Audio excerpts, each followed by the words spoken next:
Means no cursing. We'll do it anyway. I always pride myself on being the same way in front of everybody all the time. That does not always. Just pop myself awkwardly in the corner. You're good. Need to break any more,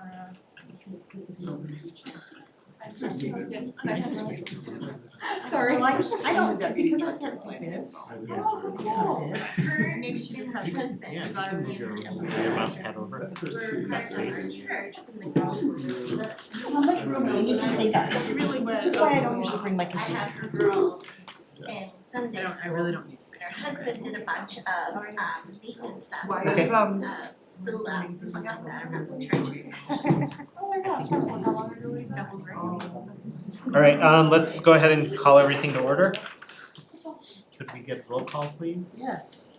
Ash Shake, Here. Sarah Cornelli. Here. Jessica Campbell. Here. Ryan O'Connor. Here. Lisa Cunningham. Here. Bob Broadus. Here. Adam Haid, Coming in the door now. coming in the. Wait a minute. Oh, wait, no. Oh, nope, that's not it, okay. Candace Whitehouse. Here. Jamie Hipkill. Here. You have a quorum, Excellent. sorry. Okay. Alright, does anyone have any issues with the agenda as written? It's pretty open-ended, but we've got a lot of backtracking and revisiting to do. Okay, any public comment? No? Alright, let's go ahead and get started then. Since we have our guest here today, we'll start with the topic at hand for the planning commission. I guess, yeah, none of us really knew like what the options were for like a planning commission with decision-making capability, so we wanted to hear more from people who are actually involved in that part of town governance, so. I guess, we just wanted to, I guess, start from you guys, like, at least starting from you, describe to us what we do as part of the planning commission and where you see the potential, like, touch points where you could take over some of the decision-making capability. Okay, well, first, understanding that the planning commission is a group of volunteers from the community that are appointed typically, although they don't have to be appointed, there can also be an elected body, but in our case, we're appointed by the board of trustees. And when we first come in, we have no idea what we're doing. Well, you probably know the feeling, right? It's a huge learning curve. And over time, you really start to get it and you get comfortable with it. And I think the significance of that is that if you have short terms, or if there is some kind of a term limit that prevents them from continuing longer, you may make it so that they don't have that opportunity to grow and learn and really kind of get their feet under them. So I think that's important. Right now we have, 7 planning commissioners, 1 is a chair, that's me. That sort of came up unexpectedly. And wow, once you become the chair, you really feel like you need to figure out what you're doing, so that's a good thing. But I think the biggest piece of this is that we advise. Now, we're advising the trustees about development issues pertaining to anything within our sphere of influence, right? Not just the incorporated land, but anything that's in our sphere of influence. But we also advise applicants. So if an applicant, so whether it's an individual or development company or whoever it is, that they come in and they want to be making some kind of a change to land in Erie, or even becoming a part of Erie, that we review the applications that they put in and we ensure that they're following the vision that the people of Erie want. Mm-hmm. That vision should be captured in the comprehensive plan. And we'll talk about that in a minute. But so that's part of it. And then there's these rules and regulations that have come, that really should have come from the comprehensive plan. So you have that visioning statement or document, and then you have the really specific rules that people have to follow. That's the UDC, Unified Development Code. So when they bring an application, the staff already starts out, right? So it's always reviewed by staff. They're working with these applicants on an ongoing basis. They initially send them to them. It eventually comes to us, and we are the ones that are double checking. We're making sure that they've done all the things that are required of them in order to pass. In that respect, that's the quasi judiciary, that we can't kind of make it up on the fly. We can't do what we feel is the most important thing. I mean, there's some of that goes into it, right? But we're really making sure that they're following what's written.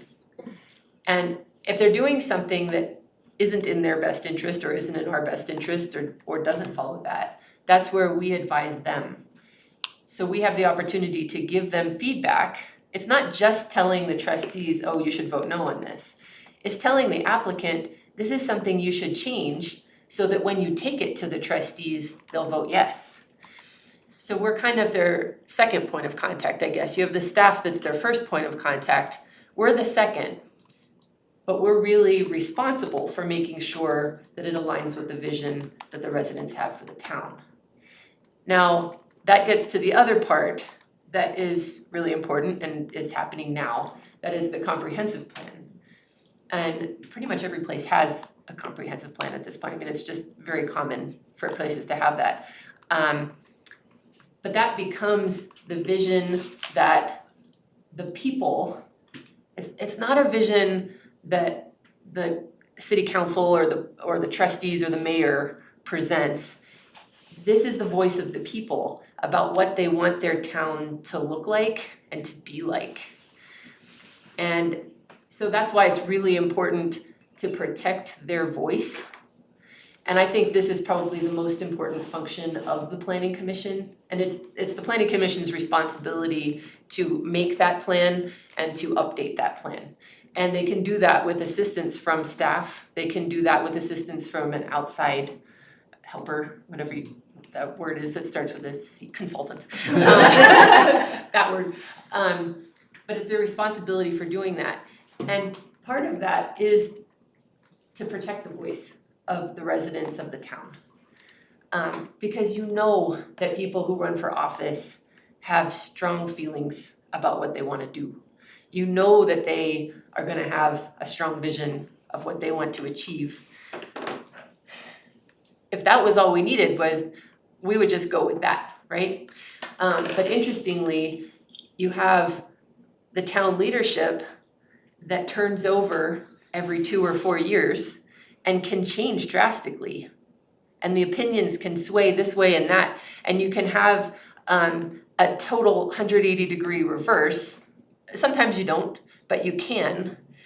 The comprehensive plan is something that's longer lasting.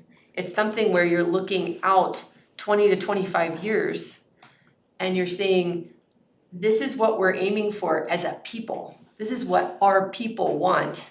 So that when that leadership comes in, they should be helping that plan along. That's another reason that it's kind of separated a little bit. Those are really the two biggest functions of the Planning Commission. Advising both parties and capturing that vision for where we head in the future. As far as the little pieces of it, like which things come before the Planning Commission, I think it's very appropriate that if there is something that is going to be affecting development in the town, that it should come to the Planning Commission to at least see. We should hear about it. Sometimes those things happen, sometimes they don't. But I feel like in order to really be on top of what's happening and the direction things are taking, it's important for that. And we do have some really specific things in here. This was town staff came up with a list of how different towns have organized it in terms of how many people are on the Planning Commission, exactly what types of applications go before them, And they're passing that out now, and that's great that they compiled all that, cause that is very helpful to see. And they captured a few of them anyway around here. Some of them, it looks like it's more of the bigger towns, which Yeah, we makes, tried to do a which kind of makes pretty sense. broad range. But one of the things that does tend to be common among these is the comprehensive plan review and updates. And interestingly, I just saw here that Loveland does the UDC amendments, and that we also have been reviewing those. I have a question for you. You said that the comprehensive plan is made up of like the people, what the people want. So where are you getting that information from? Thank you, that was the same question I Oh, had. fair question. Well, that's what the comprehensive plan is. So I guess that's the nature of it. It is a plan where using extensive public outreach, you have an opportunity to find out. Now, there's different pieces to it. There's a written kind of plan where it's describing what that vision is. If you remember, now this is not the comprehensive plan, this was our town center, but I don't know if it was last year or if it was a couple of time is totally weird to me right now. But we had a planning group come, and then they did all kinds of public meetings and having people come out and doing charrettes and being a part of what that town center plan could look like. And that's the kind of process that we're looking at. But it's for the whole town, not just for a piece of it. So If I say elevate Erie, does that mean anything to you? No. that, Oh, that's a problem. yeah, It Well, does Sounds familiar, but well, and so, because we're kind of early in this process, right? So the first step was a survey that went out that was called Elevate Erie. That's sort of the tagline for the comprehensive plan update.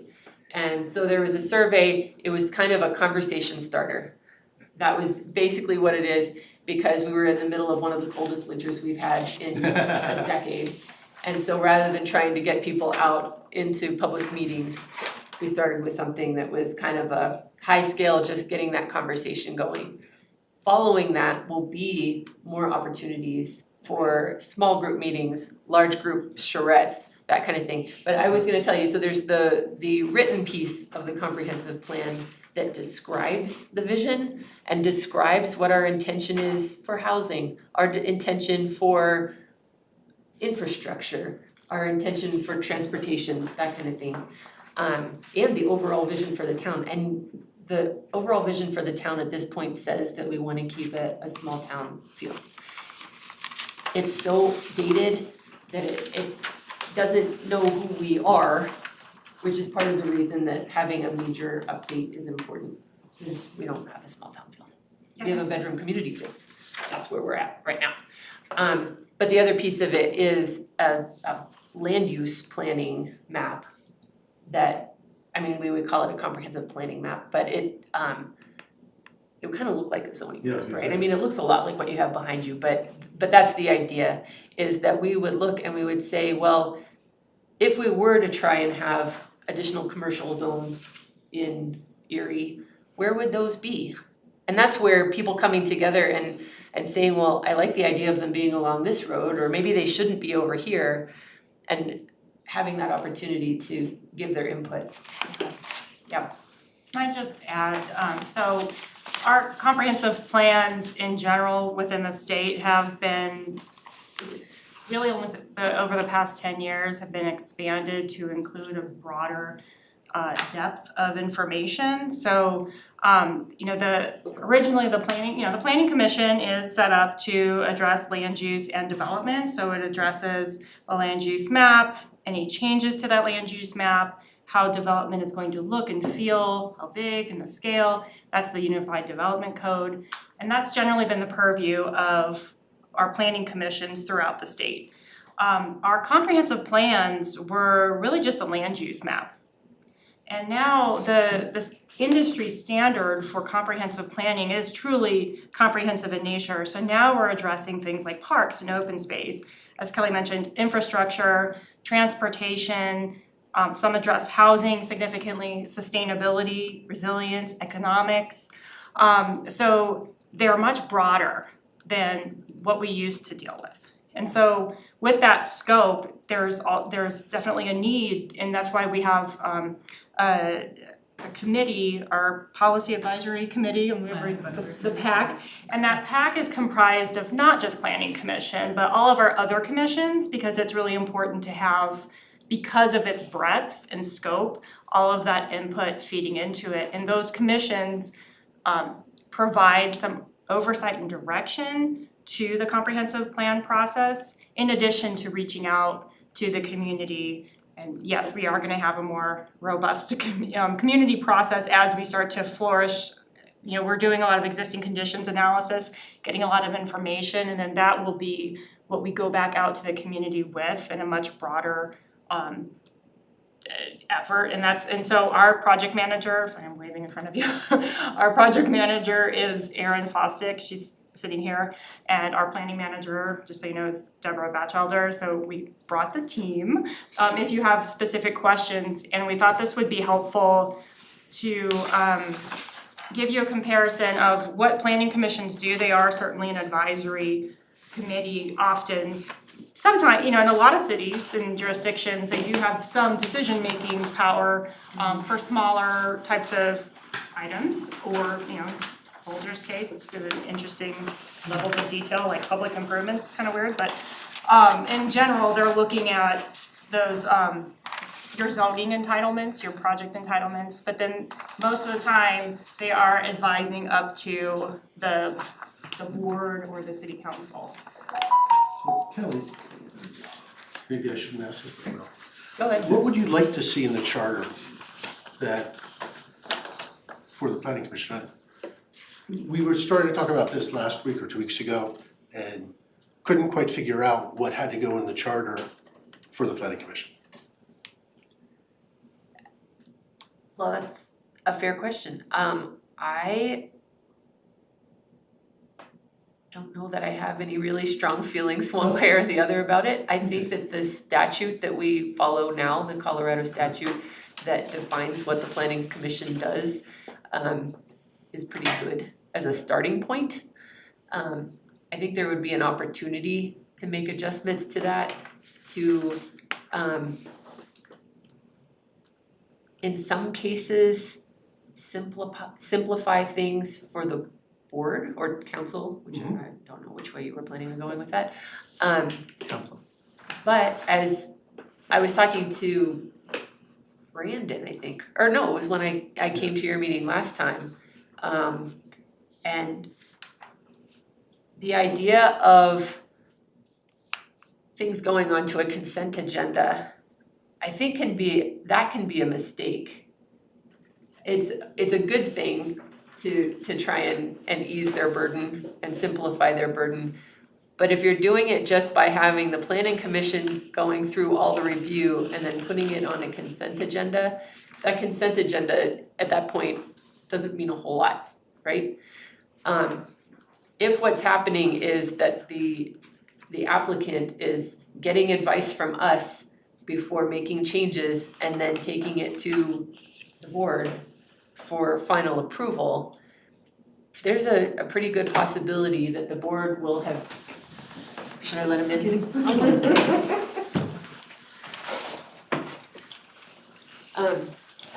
There's a pretty good chance that the applicant will have made changes. Yeah. And so at that point, they need to see the presentation because it could be something different than they presented to us. So honestly, I don't totally understand what the point of the consent agenda piece would be, and maybe you guys can elaborate on that, but I feel like if it's going to the consent agenda, why were they deciding on it anyway? I guess that's where my point is. What do you think? One thing I think is really important distinction is when you look at charters and unified development codes or land development codes from communities that are home rule, most of the information on the process and decision making and submittal requirements and zoning information is actually contained in the UDC or its equivalent. And so what we found as best practice in planning is a charter can actually be relatively simple and establish a planning commission. And then that gives the council and you know, the community the power to sort of adapt that as need be. And I think one of the things even to think about is in the list that we generated, you'll see even different names for applications, right? And if you start writing those kinds of specifics into a charter, it does limit what the planning commission can change. And so, you know, when we do a comprehensive plan update, which I'm happy to talk with you all about more at your leisure, is we will likely do a UDC update after that as one way to implement the comp plan. And so there could be new zoning districts, there could be new land use application types.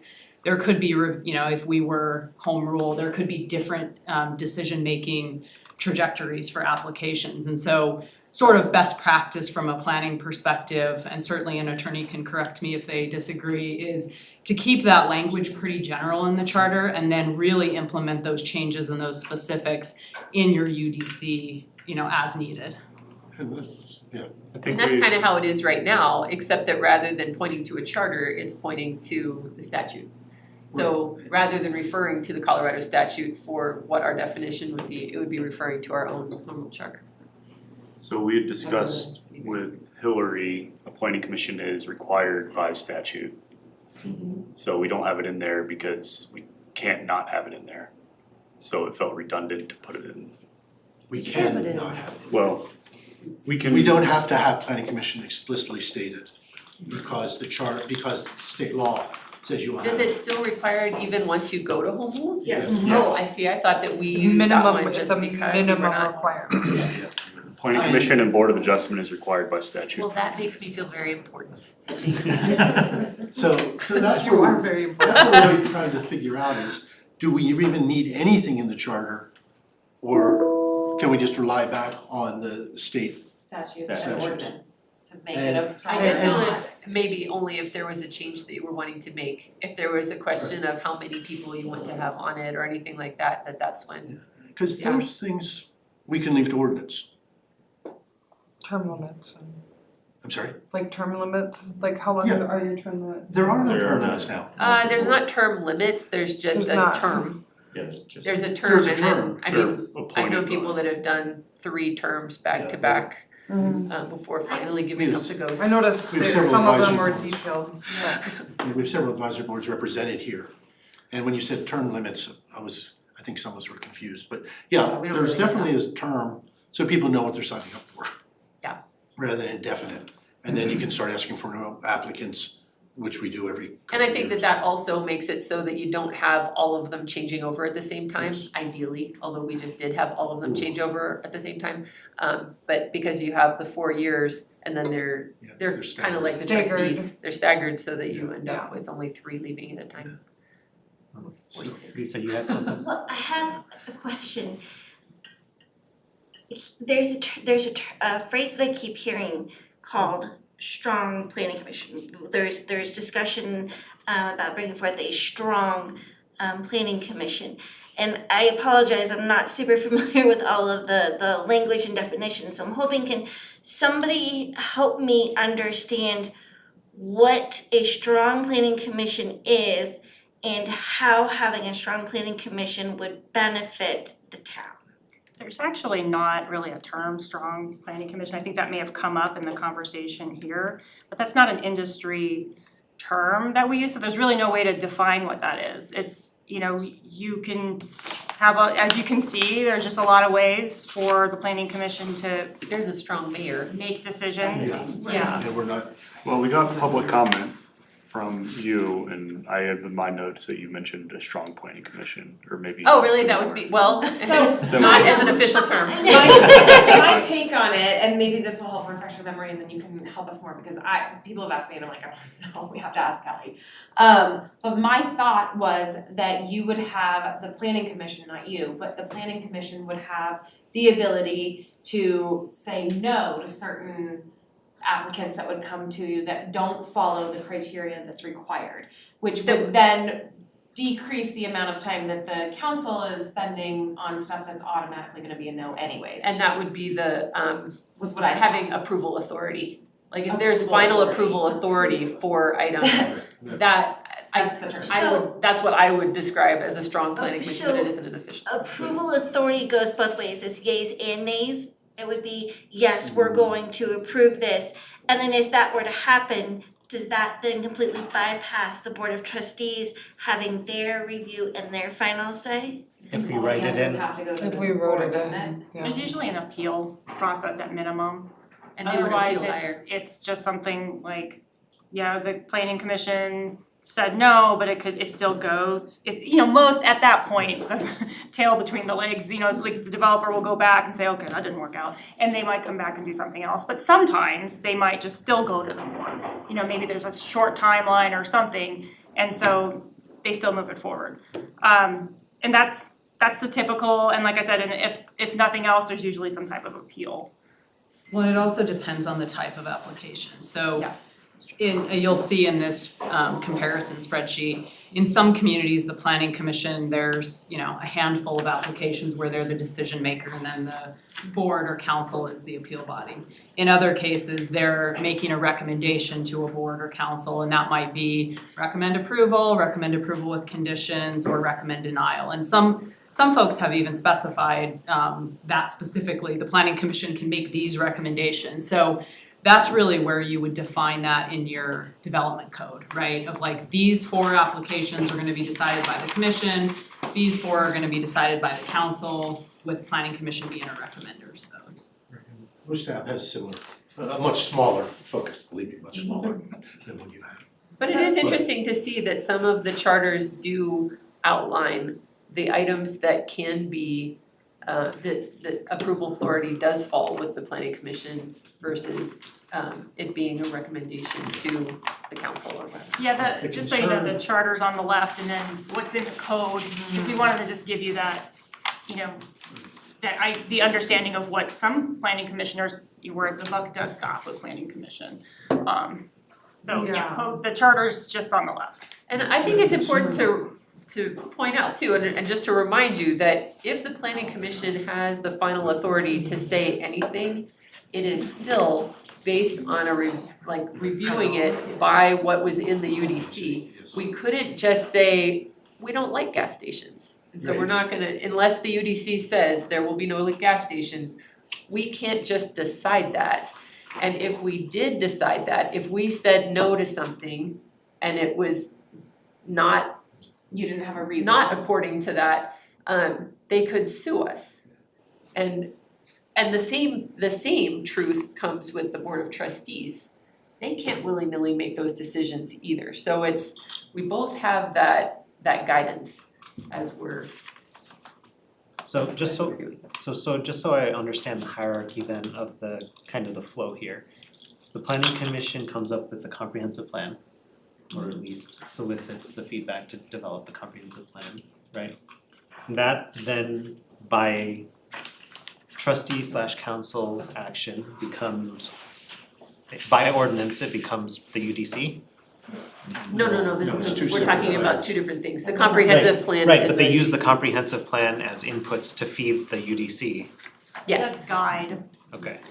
But the UDC then is populated by ordinance, right? So it's sort of helpful to think about the comprehensive plan, while required, is advisory in nature. And the way that you implement it is through regulations, policies, programs, and funding. One way is regulation through the UDC. And so the comprehensive plan covers, as Commissioner Kelly mentioned, covers our whole planning area, right? So it covers areas that will be in Erie's future development. They're not in the town yet.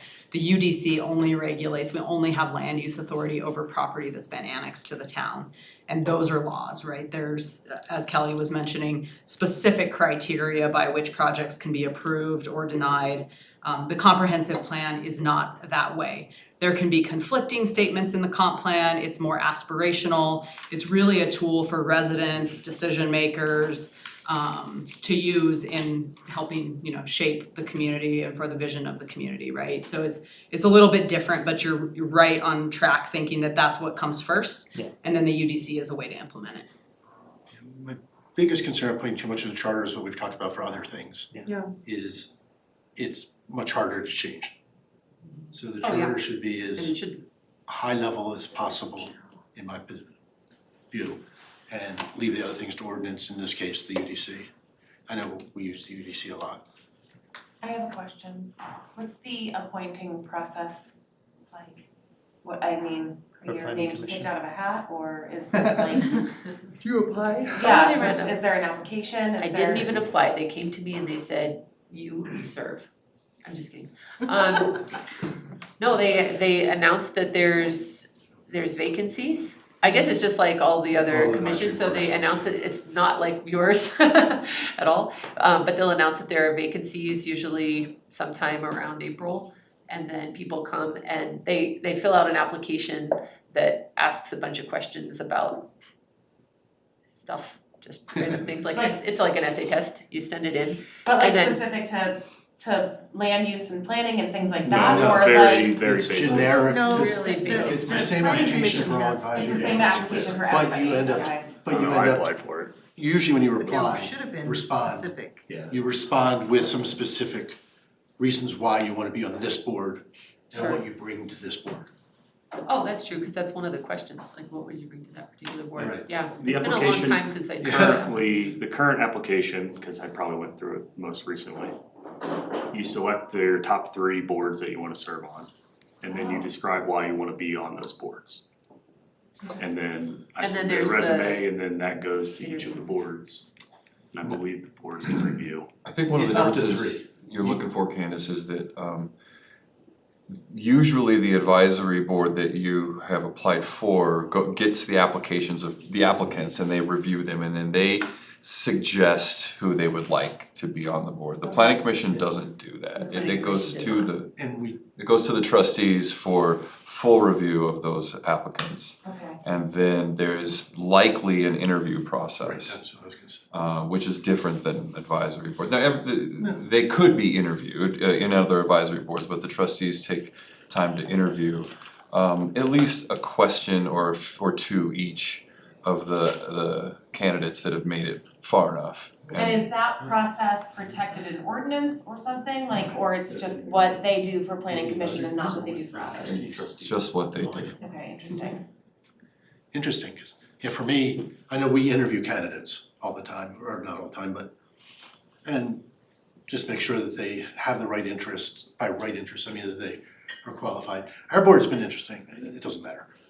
I never had an interview with the board of trustees though. No, because That's what that, he's saying is different between the planning commission and other. Oh. The planning board commission. of trustees did interviews with planning, or potential planning commissioners. Oh, okay, gotcha. So if we wanna put anything in the charter, maybe we should increase the vetting process for who's on the planning commission, potentially? That's charter worthy. My question is, if we don't put anything about planning commission in the charter and leave it to state statutes, exactly what do state statutes, like how in-depth does that go to regulate Well, planning commission? it would, and in this case, it would default to the ordinances that are already in place. So the planning commission as formed by Erie ordinances would continue to exist. So this might be something, you guys, that we wanna explore about putting on our list of things that we'd like the new board to consider, but not necessarily something that we wanna codify. So from, I guess from the town staff perspective, is there any pain points in the current process that you think would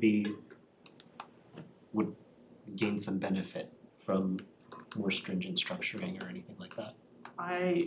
I would say our development process is rather lengthy, so I would like us, and I think it's not very efficient, either internally or externally, so that is something that I would like us to reevaluate. Also externally, the state is putting in some regulation that will likely make us evaluate what we're doing in relation to affordable housing, and or just overall housing. So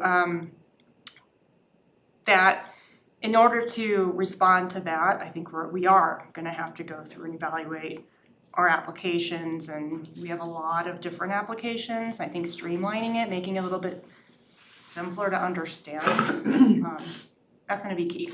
But Sarah, it's fair to say those changes that you're describing would likely be handled through UDC updates, Exactly, right? Yeah. that's what I thought you were. Well, and they did some Well, of I meant like those for in the last charter couple years specific. too, so there were Oh, some. for charter, oh, I Yeah, just is thought there you meant anything like that for you think that guidance. would be, any of you, that you think would be beneficial putting in the charter that would be like set in stone beyond the current process, yeah. Yeah, I mean, cause anything the state does, we have to do anyways, charter or not. yeah, I mean, and we can always protect that, right, like we did with Tabor and Right. and stuff and Cora, so we could always protect the planning commission by Maybe codifying something- it, but Maybe something that was, so in the UDC, and I don't obviously don't have it right here in front of me. But there's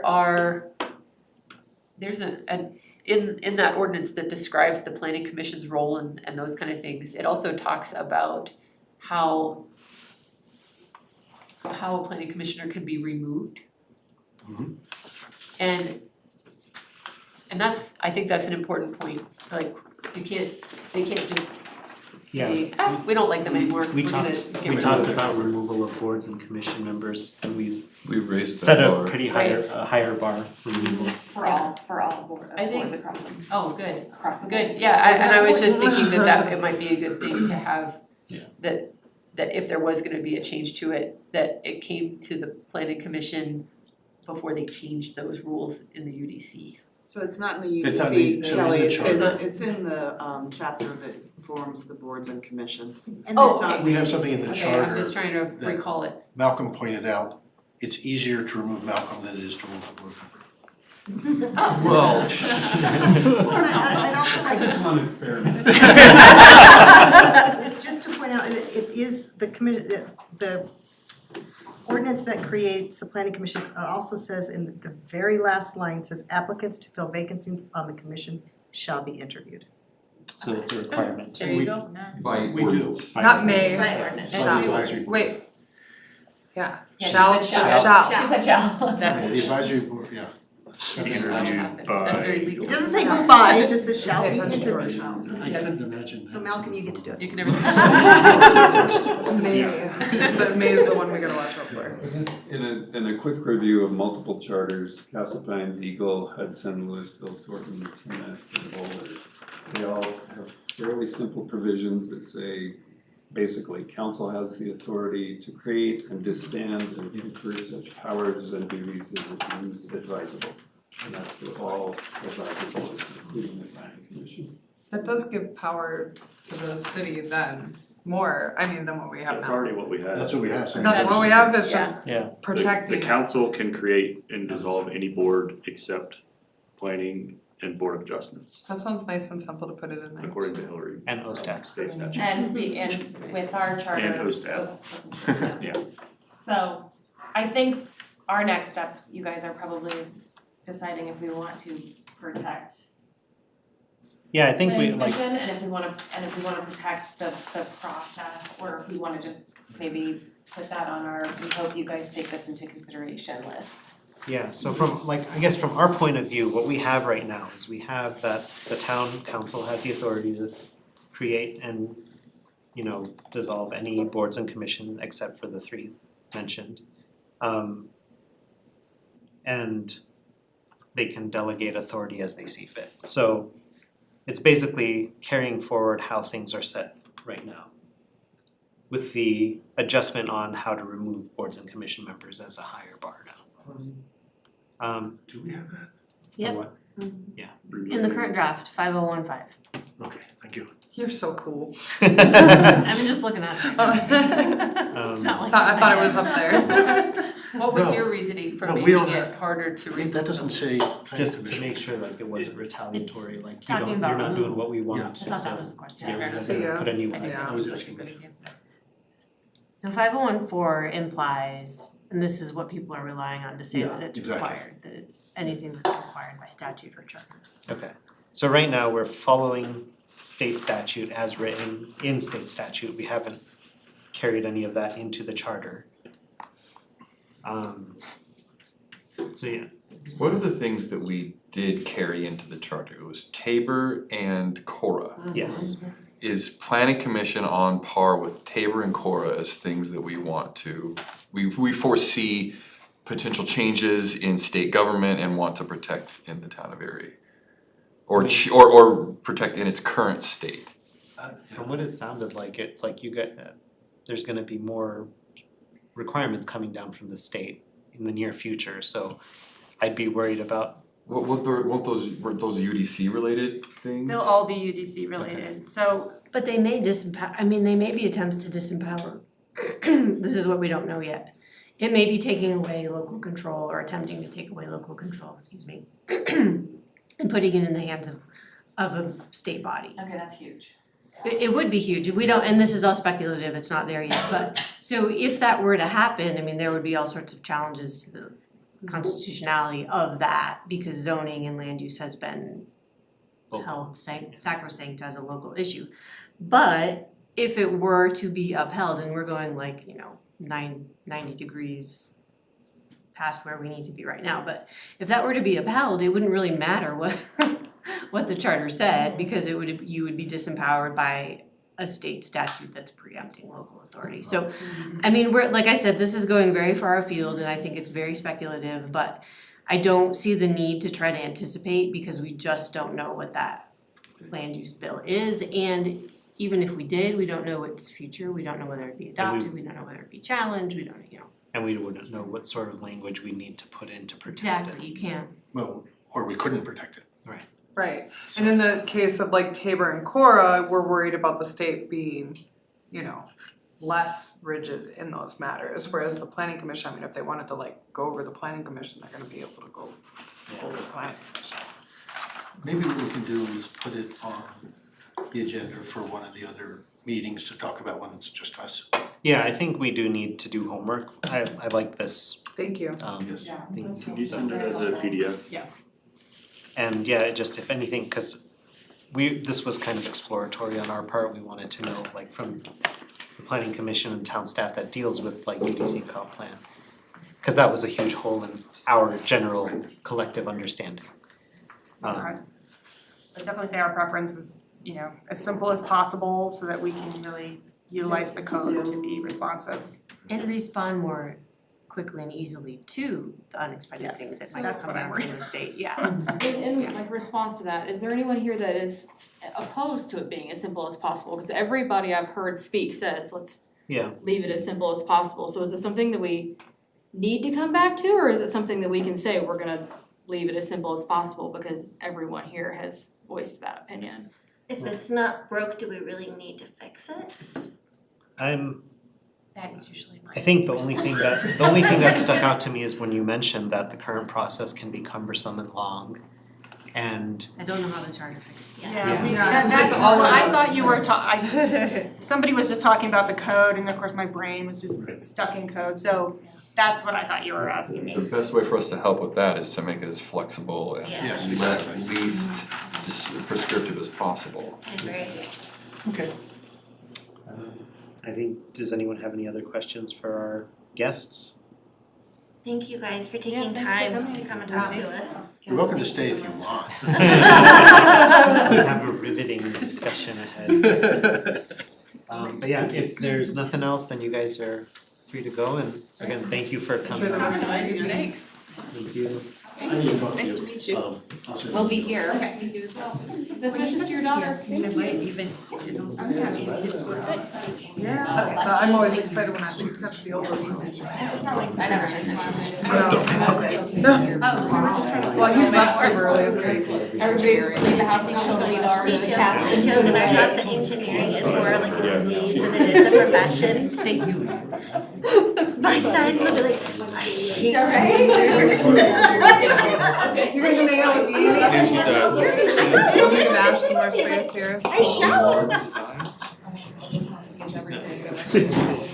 Or My I'm father more not knowledgeable actually than I worked am, for it's always Rocky nice. Flats for Exactly. 20 years. So when my kids have the beautiful parties, the haunted house, build the haunted house. So my kids had to have a 2 scale with building material on it. That's cute. Right. awesome, actually. That's cute. Order. Where'd you gavel? Ready? Where's Amy? We all get anxiety. Where's Amy at? I wanna make sure she's here before we continue. That's better, where's Waldo? Alright, so I think last meeting we said we would wanna kinda tackle all of the cascading decisions from finalizing our form of governance. And as well as some holes regarding what we had said we wanted to discuss just in general about the council. So to start with, we can review the transition section for Hillary's comments. So that's way down at the end. Article 13. So did anyone have any, I guess, concerns or comments on the edits and things like that? Or what we said we wanted to do with this transition? The biggest one, of course, was the transition election period. Yeah, 1309, and That's 1308. I have a practical question for you guys. Yeah. With the first elected town council coming in potentially a year after the charter is approved, do you envision the charter applying during that year but being applied by the Board of Trustees? Or are you saying like, we're gonna hold off on home rule authority until the new town council's in? I thought that we had discussed it, at the time when the trustee terms would have expired, because we're asking them to continue, that's where we potentially apply a greater compensation to them, and that would be at within the terms of the home rule charter, so that would be an application time for the home rule charter. I think we touched on like some selective application of home rule, but I think the main authority, we'd mentioned that the main thing we wanted to do was like basically custodial, just normal custodial maintenance of the town operations and establishing the districts to make sure that the November election is happens. The effective date of the charter is currently written as the date it's approved by voters. So there's that kind of, I don't know if you wanna call it like lame duck year, where you have the board potentially operating under a charter. I think that's potentially troublesome, just, I mean, not necessarily, I just think we wanna think about that. I think my preference would be the charter applies as of the date it's approved. The existing board gets to act like a home rule board, because they have these powers that have been approved by the voters. And then November of 2024 is kind of the final transition where everybody's elected then under the new charter. And so if that is agreeable and that's kind of how we want to put our heads around it, I think that might be helpful. I think that's fine. The things to think through would be what happens if there's a vacancy and we're trying to fill it and we have districts identified, but no previous candidates. And no recent election. So I think we could say that the districts don't apply until that election. Okay. Because That's fair. it's possible you don't have the ordinance, so the ordinance establishing the districts under this current time limit needs to be in place 180 days prior to the election. And it probably wouldn't happen sooner than that. Right. So you could have a vacancy sooner than within 6 months of the next election, and that vacancy would, I would think, maybe just remain open. Just at large until. Yeah, and maybe that's the only thing we need to What did we say in our specify. vacancy? It just remains open until their election anyway. Because it's so close to the election, I think we've already specified that it remains If it's open. less than 180 days, Right. it doesn't need to remain vacant. But the thing is, we don't have, It's the more. way that the timeline works, this would go through in November 2023. There would be no candidate elections at that time. So the vacancy provision says, since if it's been less than 180 days since the last candidate election, so we wouldn't have like a list to fall back on, which means, I think, if someone resigns within 180 days of the passage of the charter, it would trigger a special election. And we were worried about that. Yeah. But Let me see how that interplays with the current vacancy. we did get some indication from comments by trustees, public comments by residents who happen to be trustees, that we should do what's best for the town. Yeah. You know, we should really, try to align this in a way that makes the most sense, that is timeline palatable. And indications were that those trustees would help us get to that situation. Right, So the current draft has the May 1st cutoff. So if the vacancy is declared on or after May 1st preceding the next Right. election, it remains open. So that works, because then we're saying if it's a former Board of Trustee spot that's open within 6 months of the planned 2024 election, it is not filled, and then as of 2024, the districts would kick in. Unless there are 3 vacancies. and then what happens if it's before that May 1st date, but after the November 2023 date? It would be within 60 days, the vacancy.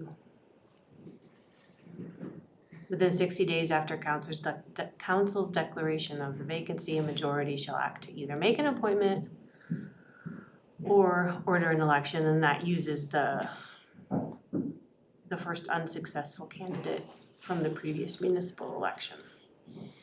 Which we wouldn't have. Well, we You would can't- have though, because it would be 2021. 2022. Hillary, I'm just, for my purposes as staff, you said that the ordinance creating the districts has to be in place for 180 days before the election. So that means, does that include the 30 days, so they pass the ordinance, 30 days it goes into effect, and then another 180 days? Or is it just, Well, so under the charter, it's effective immediately, 10 days following adoption, well, immediately after publication following adoption, what did we say? oh, for the, we For the district. 180 days the other way though. Adoption of a charter, of an ordinance. Oh, So, that's right, we took that ordinance is out. effective 10 days after publication. So you don't have the 30-day wait like you Okay, do now. I was just trying to figure out how quickly, We'd need to get the district ordinance it would in. have to be Yeah. within 6 months of Right. the November 2023 election. Well, I think Should that would be count 24. backward from the November Yes. 2024. Yeah, that's what I did, Yeah. and So it same makes thing. it May 8th. Well, according to what I found on the computer. So you'd have from the approval of the home rule charter until early May to get the districting ordinance in place. That's why we thought it was impossible to do for April. For an April election. So if we had to, can't we just come up with our own vacancy Like a filler temporary. for just the transition? That's only used in the transition? that's a good Like, why idea. don't we just do that? I like that. Yeah, I like that. just an appointment by council or board at that point. So it officially, let's assume it passes, because that's what we all want. So it'll officially change from the Board of Trustees to the Town Council 10 days after, Pretty much after the No. election's certified. Once the would say- election's certified. yeah, that's what I mean. 10, yeah, within 10 days of the, or No, the It's day to that be it's given. certified. the day it's certified, okay, That's how it's written. And the 10 days is an ordinance. okay. So, And it wouldn't be the 2023 election, it would be the 2024. no, I'm saying the About charter current, approval. I'm saying the current council, the current Board of Trustees would change from being a trustee to being a counselor. Yeah. Can I You ask gotta a get signs ready. I know. I don't think it would, because the way it's written here, it says that they are not elected until that November 2025 election, or 2024 election. Well, this gets into the That's the question. question. There was That another gets into the point question just Hillary read that asked, said as soon as is it's when does the adopted, charter they take will. effect? But that's just So the charter takes terminology in that effect. way. I mean, Charter takes It effect has to immediately. take effect immediately, doesn't it? it does, To do In which districts. case, we would have to put some in the transition. but the districts can lag. The districts are lagging. But And what but are the as titles? soon as there's voter approval, Erie's a home rule town, In the titles. it has a town So- council. Okay. Okay. I mean, the board So room becomes then- the council room, So then do we wanna the board add, room becomes the council room? The other option is we could, since we have to have an election to approve the charter anyways, we could be like, would you like to be considered if there's a vacancy to serve as a council? And whoever gets the most votes would go into the following vacancy, if people ran. I don't know if you could get candidates to run. I think it'll be hard, yeah. hard to run for a maybe. for something that may not exist, right? I mean, I would be all for that. Maybe they just take it from this commission right here. Can I take a Sure, giant so step I can backwards? Just write ourselves in as automatic. Yeah, that's good. That should go well. Automatic appointees for vacancies. Are there trustees up for reelection in 2023? Yeah. 24. 24, okay, so that's all we're worried, Yeah. that just makes It's the even most year. sense. Almost all Listen of to the them are. lawyer. So in this 1308, I heard the suggestion to put in like a dedicated transition appointing process. Yes, I think that makes sense. Okay. So just say any vacancy that happens during this period, this transition period between the 2024 and 2025 elections, they shall be filled by an appointment from the, Only if Well, it's- unless there's the 180 day thing. Yeah, only if it's in the first 180 days. okay. Otherwise, we'll just leave them vacant for that last 6 months and Well, refill with districts. Okay, we had the thing in 1308-2, which I've read like 3 times and I'm still a little confused, but that's all right. It's the or a vacancy occurs part that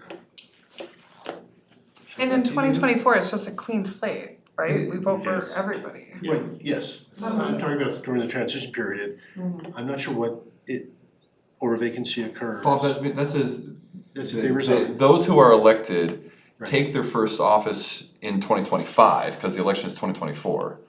And they remain in office for the remainder of their term or a vacancy occurs. Yeah, that language is elsewhere, but I find it confusing too. I think Yeah. It is. Okay, I'm glad it's not just me, thank you. really the point is that they continue in office until their successor is appointed and like not appointed, but elected and like sworn in. I agree. So I don't know why the aura vacancy occurs. I mean, the Okay, thank vacancy you. would be them resigning Yeah, and Yeah, then it's we not- have, they're not filling another vacancy. or recalled, yeah, so I think let's get rid of that. All right, thank you. That's a good point.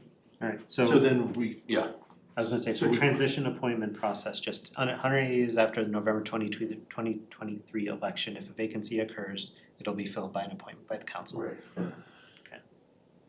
And we Is don't, everybody okay with that? yeah, but do we wanna extend that to an appointment by the council from the previous election or just appointed?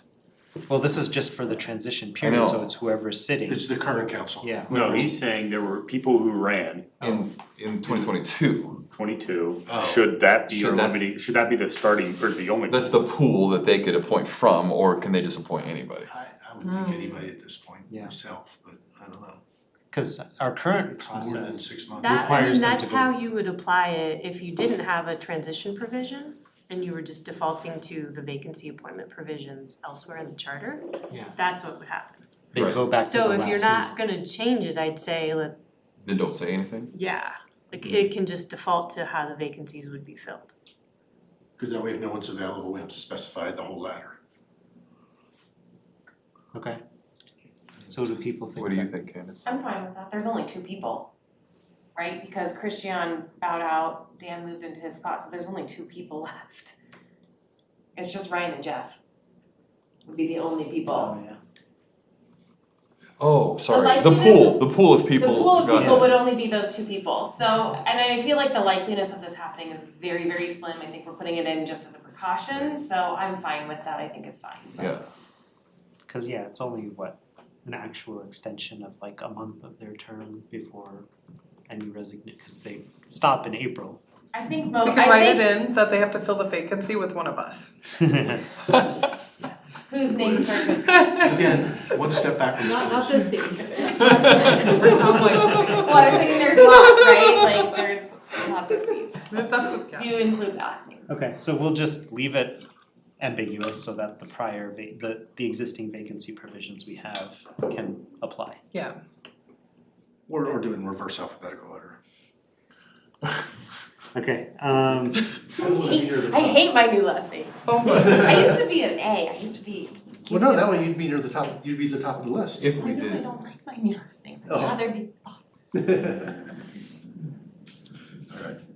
Alright, alright, then another thing on the transition that we mentioned but we didn't decide on was the term limit carryover. right, and that's where my comment was. I thought we had decided, but maybe we didn't. No, we said we would talk about it this week meeting. Yeah. Okay, so, and there are two I parts. put it in there. Yes. I And you personally had your think they comment, should yes. carry And we had over. two parts. One is, are we saying the Board of Trustee position for the purpose of limits is the same as the council position? Does that mean that if Justin Brooks ran and won his mayor's seat, he doesn't reset his term limit because he was previously elected the mayor in 22? Yes, that's what it means. Okay. But that's like. And I thought we said we cutting weren't short. gonna do that. I think we should, I think they should carry over. Okay. You're looking at the majority of the people up there have already had, they will have had a 4-year plus term already. So I think we have to base this off of the majority of the people. It is gonna be a little bit different for mayor because it's a 2-year term moving to a 4-year term. It's gonna be a little bit different for Andrew and Emily. Andrew and Emily, who got their terms cut a little short. But for the majority of the people, they have served a 4-year plus term. I think that they should carry over. Dan was a vacancy appointment, so he only gets 2 years anyways. This wouldn't count technically. Right, because he was appointed, he Yes, was that's appointed. right, appointment doesn't count. So maybe what we can say is if they have served more than 2 years, this would help us get around the mayor. Well, what Okay. would get around anything? Like just the way it's written is. Okay, when, It just- well, except it is that just- fair to Justin? It doesn't. He served a full supposed term as the terms were defined As prior to terms were charter. defined prior. And he Trying to didn't, finish. didn't he come to public comment and say, do what you need to do to make Yeah. it easy? Well, let me, can I finish my suggestion and then we can say Yeah. no, which is fine. My suggestion is if they serve more than 2 years in the position, it counts as a term. And that would handle, That would be all of them, wouldn't it? Except no, Dan wouldn't be and But he was already, he was the an mayor wouldn't appointment. be. Will be both. Well, the mayor wouldn't be, because it would handle the 2-year versus going to a 4-year term. is what I'm thinking. Because they're gonna do an extension of their current term, they're both Dan and Justin are gonna serve more than 2 years. No, It That's will true have with the been over extension. 22 years, Yeah, it's a right. full term, Yeah. plus. alright, So Yeah. then, so So they all would 13093 be over two. says that, yours is a good point out. yeah, terms carry. Right. And so there's something in both 2 and 3 about that. Well, and we're getting hung up on the terminology of okay, so he served a term, yeah, so if he were to run the mayor, even though it's changing to a 4-year term, He'd still only. he could still run and serve a 4-year term then Yep. under the new rules, Yeah. like But he it's couldn't not- run Right, but he after couldn't that. run after that. Well, he could run for council. No, Right. because then he did 2, Yeah. yeah, he could run for, You could run for council But for it a was term and then go a little back to over mayor 6 years again. I rather- mean, That's all. What now? It would be a little over 6 years rather than 8 years. That's fine. It'd be a term and a half instead of 2 terms. Yeah. I'm sure Justin would be fine with that, because he was elected under one set of Yeah. terms, and I think. We're just deciding what we think. Yeah. I'm okay either No, way. I appreciate it. Yeah, I do. I'm okay either I always way. do. Okay, then, yeah, let's, We can just leave it as written. yeah, so terms are terms, whether they were 2 or 4. You get what you get and you don't throw it. My 5-year-old will tell you that. Oh my gosh, I haven't said that in a long time. No, I used to say that every all day. the time. I've never heard that before, so. Oh my gosh. You're not a young parent. Yeah. I literally say it every day. I was, there's a point.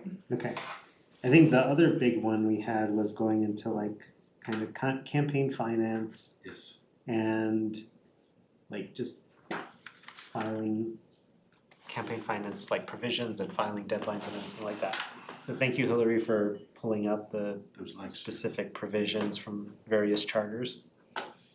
Well, now, so those are from codes, I don't necessarily Those think are all from code, yeah. those belong in the charter. And I took a shot at 204 of putting in something that I thought might capture what you're going for, so take a look at that.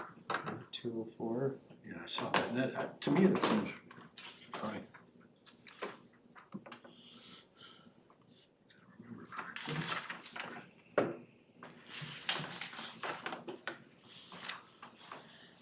No, I wrote as agreed, but let's discuss.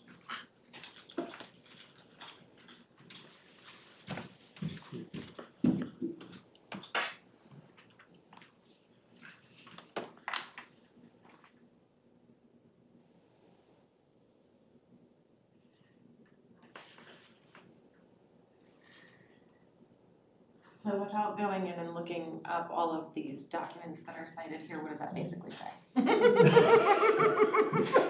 That's why we invited you. The documents compiled are simply examples of places that have enacted their own campaign finance regulations.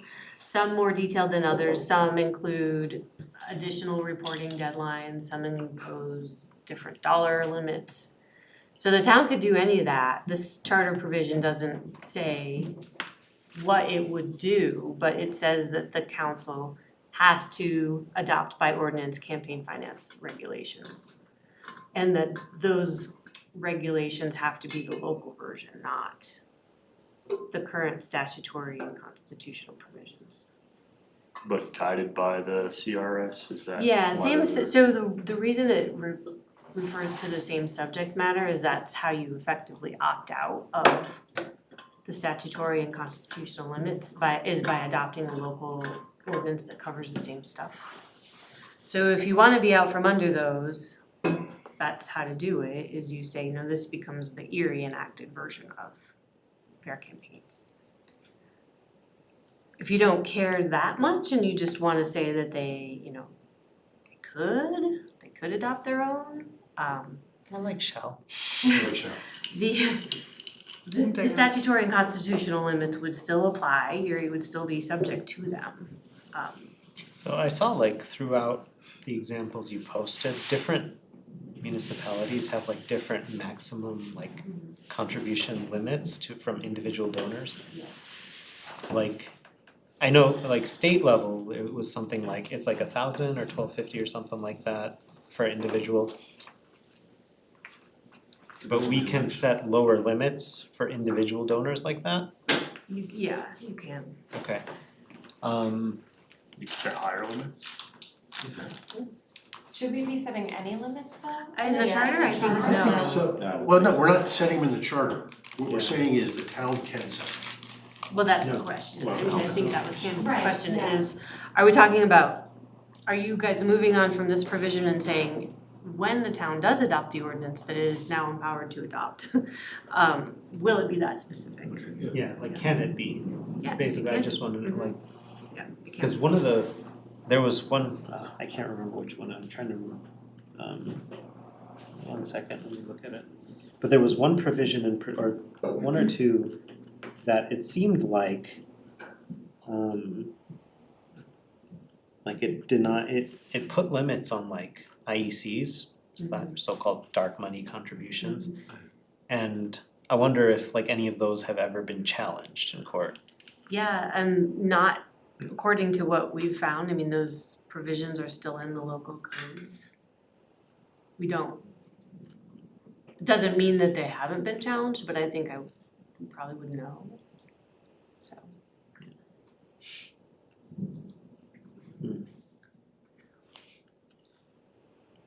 Anyone have any thoughts around this level of like how it's written, are we okay with that or? I support how it's written. I like it.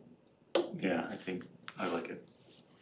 I mean, a possible change is to go from shall to may, simply because it is kind of a heavy lift to say to the new town council, you guys have to put this in place within 180 days of becoming home rule. I mean, it could be pretty simple as in like we'll adopt by reference the Yeah, state statutes, It right? could it could just carry over everything that's already. Start that and then refine. Yeah, Yeah, they start running into a time problem. I mean, in some other places, we've done things like like the purpose of these adoptions, like shall adopt by ordinance, campaign finance to X, right? We've done that in other places. So we're not setting specific provisions, but at least giving guidance on the purpose of those provisions. So adding something to benefit the people of the town as a sentence, as a nice hand wavy. Essentially, yeah, so they wouldn't be like loosening them. It's like no reporting required. Good wording, actually, now I'm thinking more about it. I think we did that for the We did special that for, district. yeah, the special districts, we did that for transparency. Cora, yeah, Yeah. I feel like that. Ethics and transparency in order to like, you know, what do we say, to not enforce, but to encourage good governance and transparency. So kind of give an idea of why we want these, like what we want the council to adopt for. In special districts, to protect the interests of town residents and ensure whatever.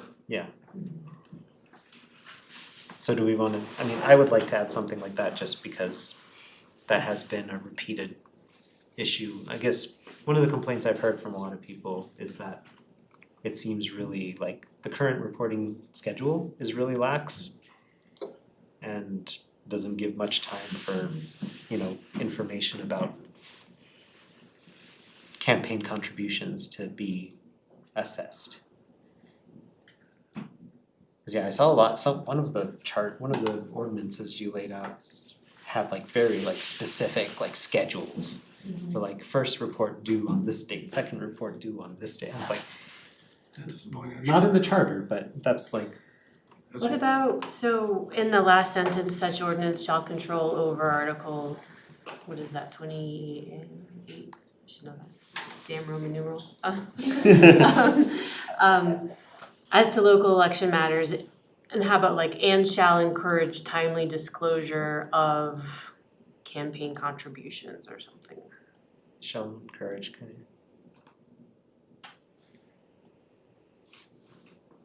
That's fine. or of I mean, all am I the campaign- only one who has strong feelings on this or? No. Okay. I would say, can we use the word all campaign contributions? Yeah, and I think you probably wanna put spending in there too, I mean, or do you mostly care about the contributions? Contributions and spending are both important. Yes. So potentially wording that says something along the lines of, where did you suggest after the article call out for the CRS? Yeah, at the end of that sentence, basically. It's a long sentence. Longer the better. So I have it as after the citation to the FCPA, as to local election matters, and shall encourage timely disclosure of all campaign contributions and spending. One more time? Timing. I'm not there, this seems. Yeah, right down here, just like, Is it, you want me to read it again? That's fine, Sarah, if you want me to. sure, Sarah, listen this time. I can't hear. That's why I interrupt half of you half the time, because I can't hear you. So after the reference to the statute, it says as to local election matters. And then the new language is and shall encourage timely disclosure of all campaign contributions and spending. What about require? Define timely. Exactly, I mean, it's vague. So vague. But it, yeah, require. I mean, arguably the existing reporting requires timely disclosure. Yeah. Yeah. What are we gaining by adding this? I thought dark money didn't have to get disclosed, but maybe that's why they call it dark money. well, our local, All money has to be disclosed. It just No? doesn't get disclosed fast enough for people to combat it. or I make think- decisions based on it, I yeah. think independent expenditure committees have a quarterly reporting Okay. requirement.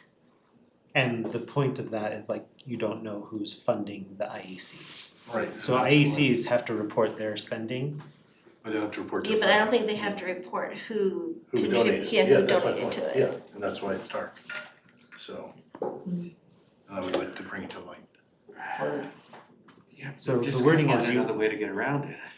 Yeah. I mean, Well, if you the get thing that is like, specific yeah, with we it. can't, I mean, You're by right, we Supreme shouldn't- Court we shouldn't say precedents, anything. we can't really, Yeah, I mean, we, understand I'm wanting with that, to, yeah. but but I mean, even just like, I mean, local donors and spending by candidate committees doesn't fall under the IEC element. So like a candidate receiving contributions directly and spending, That are recorded. it has to be reported.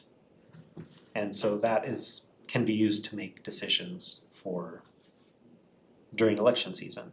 So we should have to release that information like the day our ballots are mailed out. I mean, that's really all you can do is start to try to put it Yeah, 30 days prior or 60, whatever it is. but But if you like, don't, it's so vague that yeah, And then again, it's left to interpretation.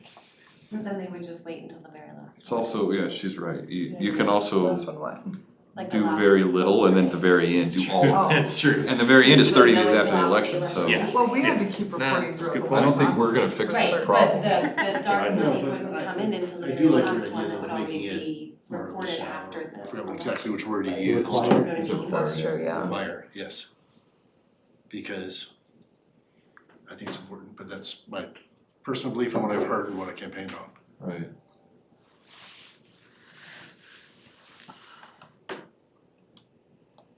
so that such information can be used by voters throughout election season, and that kind of, No, well, except the last one is 30 days after, so.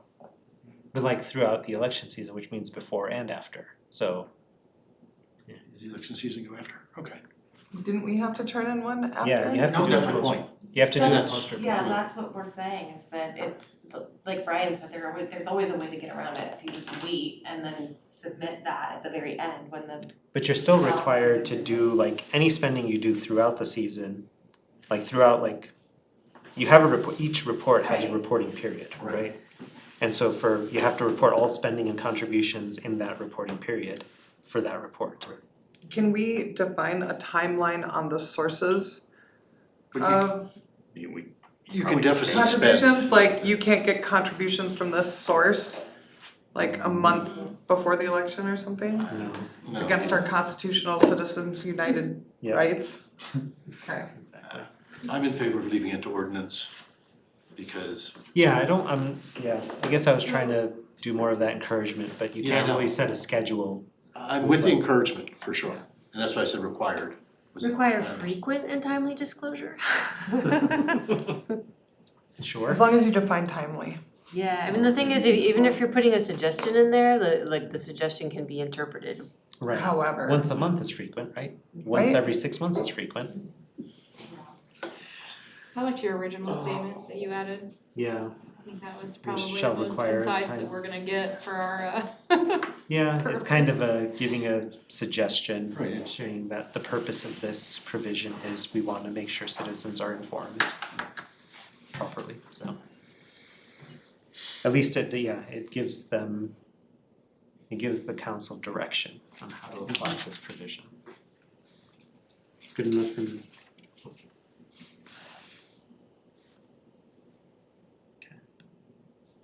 Is everybody satisfied? It just feels dirty talking about it, like it sucks. I guess keeping with the theme of money, what about compensation for councilors and mayor? So I remember when we put it up on the whiteboard, we had kind of a consensus, and I know we wanna revisit it, but as a reminder, I think the consensus was 1,000 and 1,500. That's what I remember. I was thinking about reducing it from 1,000, but And last meeting we had you had big eyes when we were gonna codify. Yeah, I don't like having You a dollar did. amount. I still have big eyes about it. I mean, if you were gonna do that and then put in an escalator, maybe, And that's what Yeah. I had, because Boulder has that. They defined it, they said they're getting like $100 per meeting in 1990. And then it increases per CPI every year on January 1. So that's kind of what I was throwing out there, because increasing your pay is political. And people don't like I touching mean, it it. kind of should be, but Yeah. if it's apolitical, then everyone knows what's happening. Yeah. So in various chats with other residents, I think that this might be something that could get us voted down. People are not thrilled about the idea of basing everything off of the town of Denver. They're like, we're not Denver, why would we do that?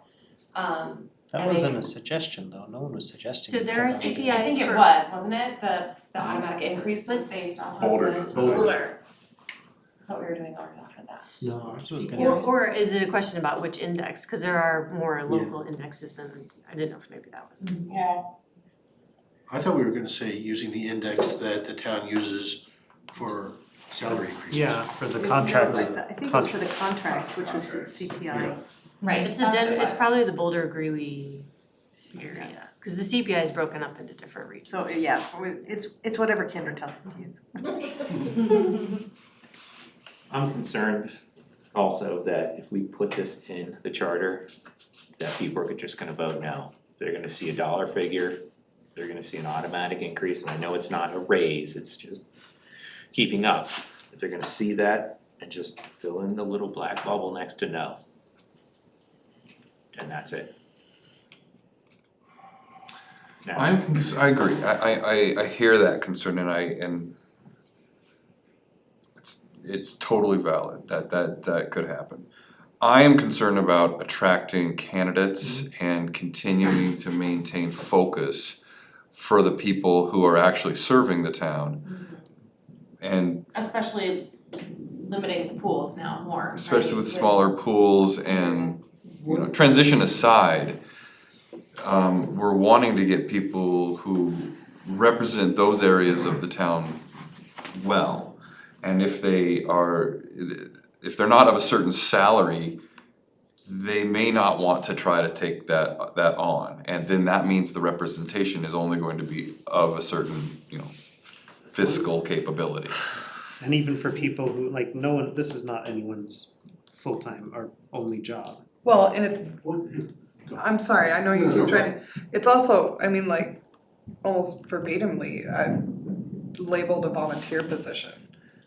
Like, I mean, you do get a little compensation, but you're not supposed to be doing this based just on the Do salary. we want it to What if we be- say, I get, okay, what if we say something like, the town shall set the salary, or whatever you wanna call it, remuneration, commensurate with other towns of similar characteristics, similar size.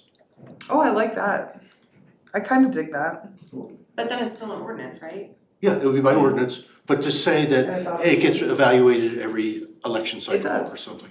And So I- ordinances are voted by trustees or council members. But based But on we're telling them they recommendation by gotta do staff.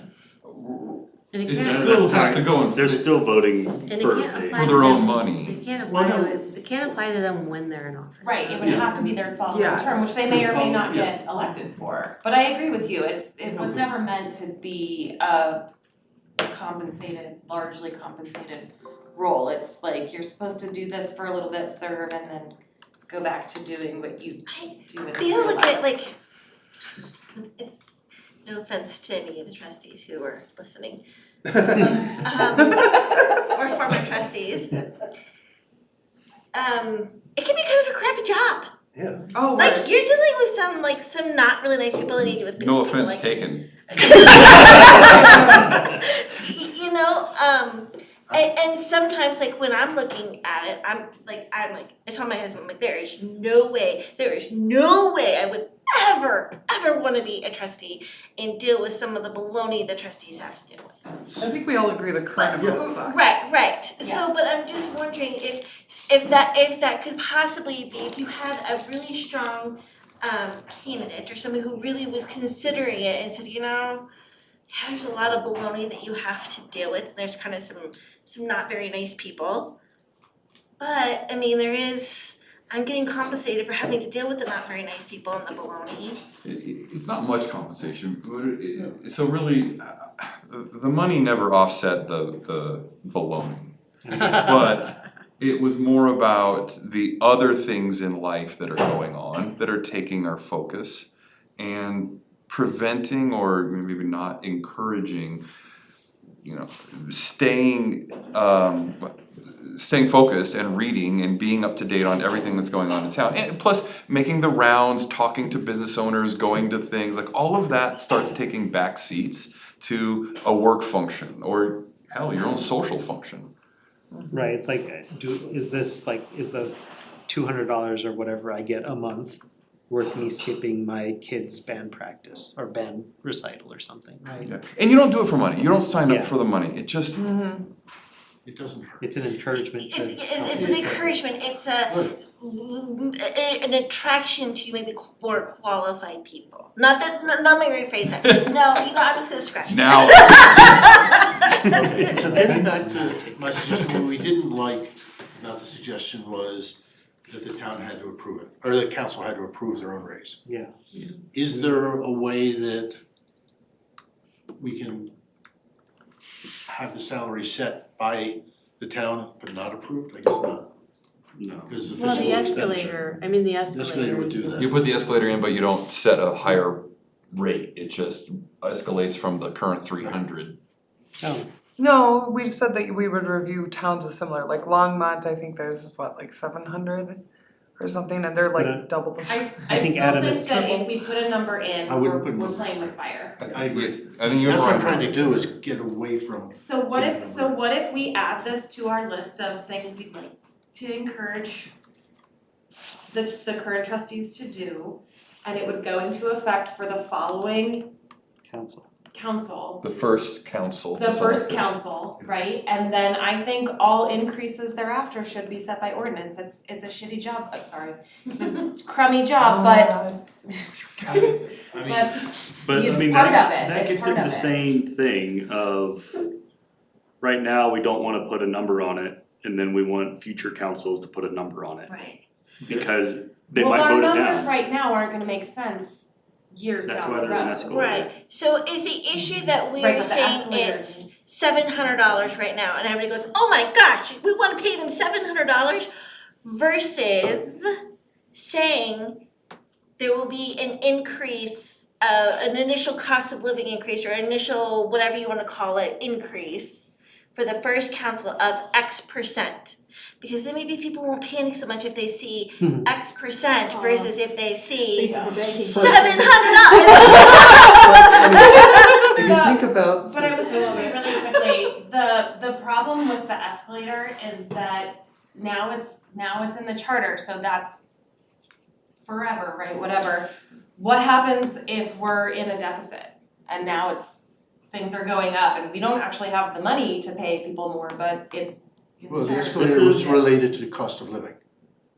So So- cost of living But the is- cost- So if they so don't what? raise The it, if town- they don't raise it, anything, then it won't raise. But if the town of Erie is in a deficit, if we but have then- no dollars. So this is, so we did this math, this is about $120,000 a year. If the town Yeah. doesn't have $120,000 to pay elected officials, Well, I think there are some serious issues. I mean, Hopefully the council wouldn't be reelected. And I mean, if you tag it to a metric. Yeah. Then, I mean, technically That is- that metric can go down as well, right? You You could. can, so like for example, in lending, could put my banker hat back on for a second. In lending, 90 some percent of, here's my percentages, of lending in some fashion or other is tied to prime rate, Yes. right? Prime rate is set by the government, they say, they say this is what prime rate's gonna be. Okay, and then a lot of times you have like the Wall Street Journal prime rate. Wall Street Journal says, okay, well, prime rate is 3.7%, something like that. And they say, we're gonna add an additional 1 or 2% onto that. And a significant number of like corporate entities, corporate banks and stuff like that, use that number as a standard to base their interest rates on. So if what we're saying, I'm playing devil's advocate for a second, if what we're saying that CPI is a commonly used standard for setting the various different, pay rates or pay increases, and we say, okay, CPI, this is tied to CPI, this is tied to CPI. I don't see that that's going to be so controversial as just saying something like we just decide that we're gonna say, oh, you get a 3% automatic increase every year. But if we're saying, that's what I'm saying, so I'm saying like if we're very clear that this is not willy-nilly and just frivolous, that this is tied to an industry standard number, like prime rate. I don't, We did have that. yeah, I don't That think was our anybody's concerned with the multiplier, are The they? concern is, I believe, with the flat starting number of $24 or whatever. Right, Yeah. which is what I'm saying, if we're concerned about saying $2,000 or $1,500, you put a percentage in there. You say, here's what the The current, percentage is gonna be big. Well, I'm concerned about the multiplier. Almost the same.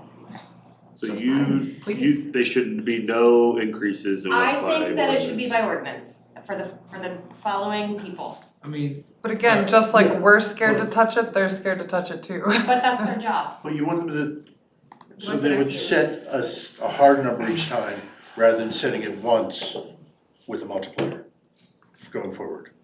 Yeah, but they haven't raised the current board of trustees is paid $300 a month and the mayor's paid $500 a month, which is statutory. I'm not saying that that's super low, that I agree, that's very, very low, but I just don't think that we should be touching this. I think that it should be by ordinance as years continue on. I mean, just like I remember when I asked why they can't abstain from a vote and your response was it's their job. This is their job. So there is a possibility to encourage the current board of trustees to take up an ordinance that affects the first council. Yes. And We can put it in that transition. that puts it into the job of the trustees as a follow-on action from the home rule charter being approved, but it is circumventing the voters. Like it's saying we don't trust the voters, we don't think it'll work, so we're going to go around them and ask the trustees to handle this. But they will do it before the next election.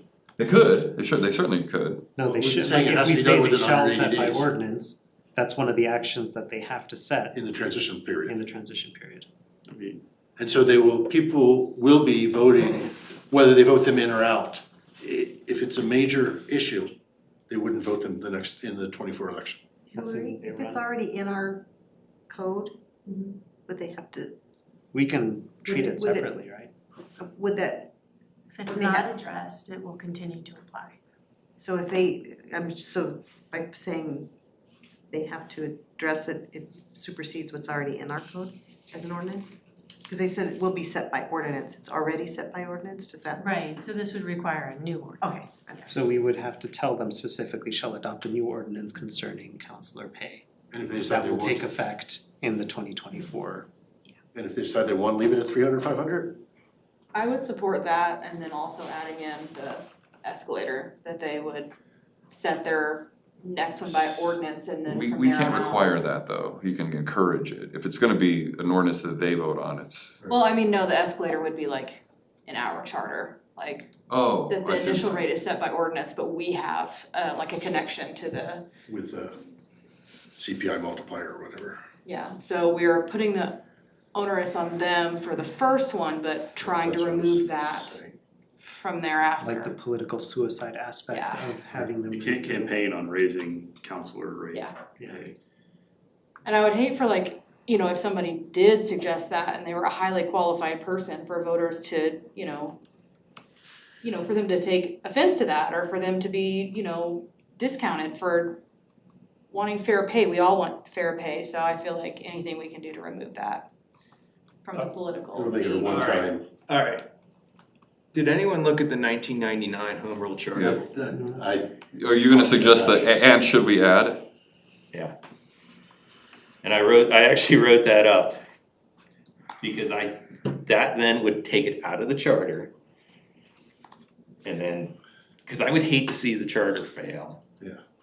Because of people getting hung up on this whole discussion of money. And I would put it to the voters and it would be an immediate amendment to the charter if it was approved.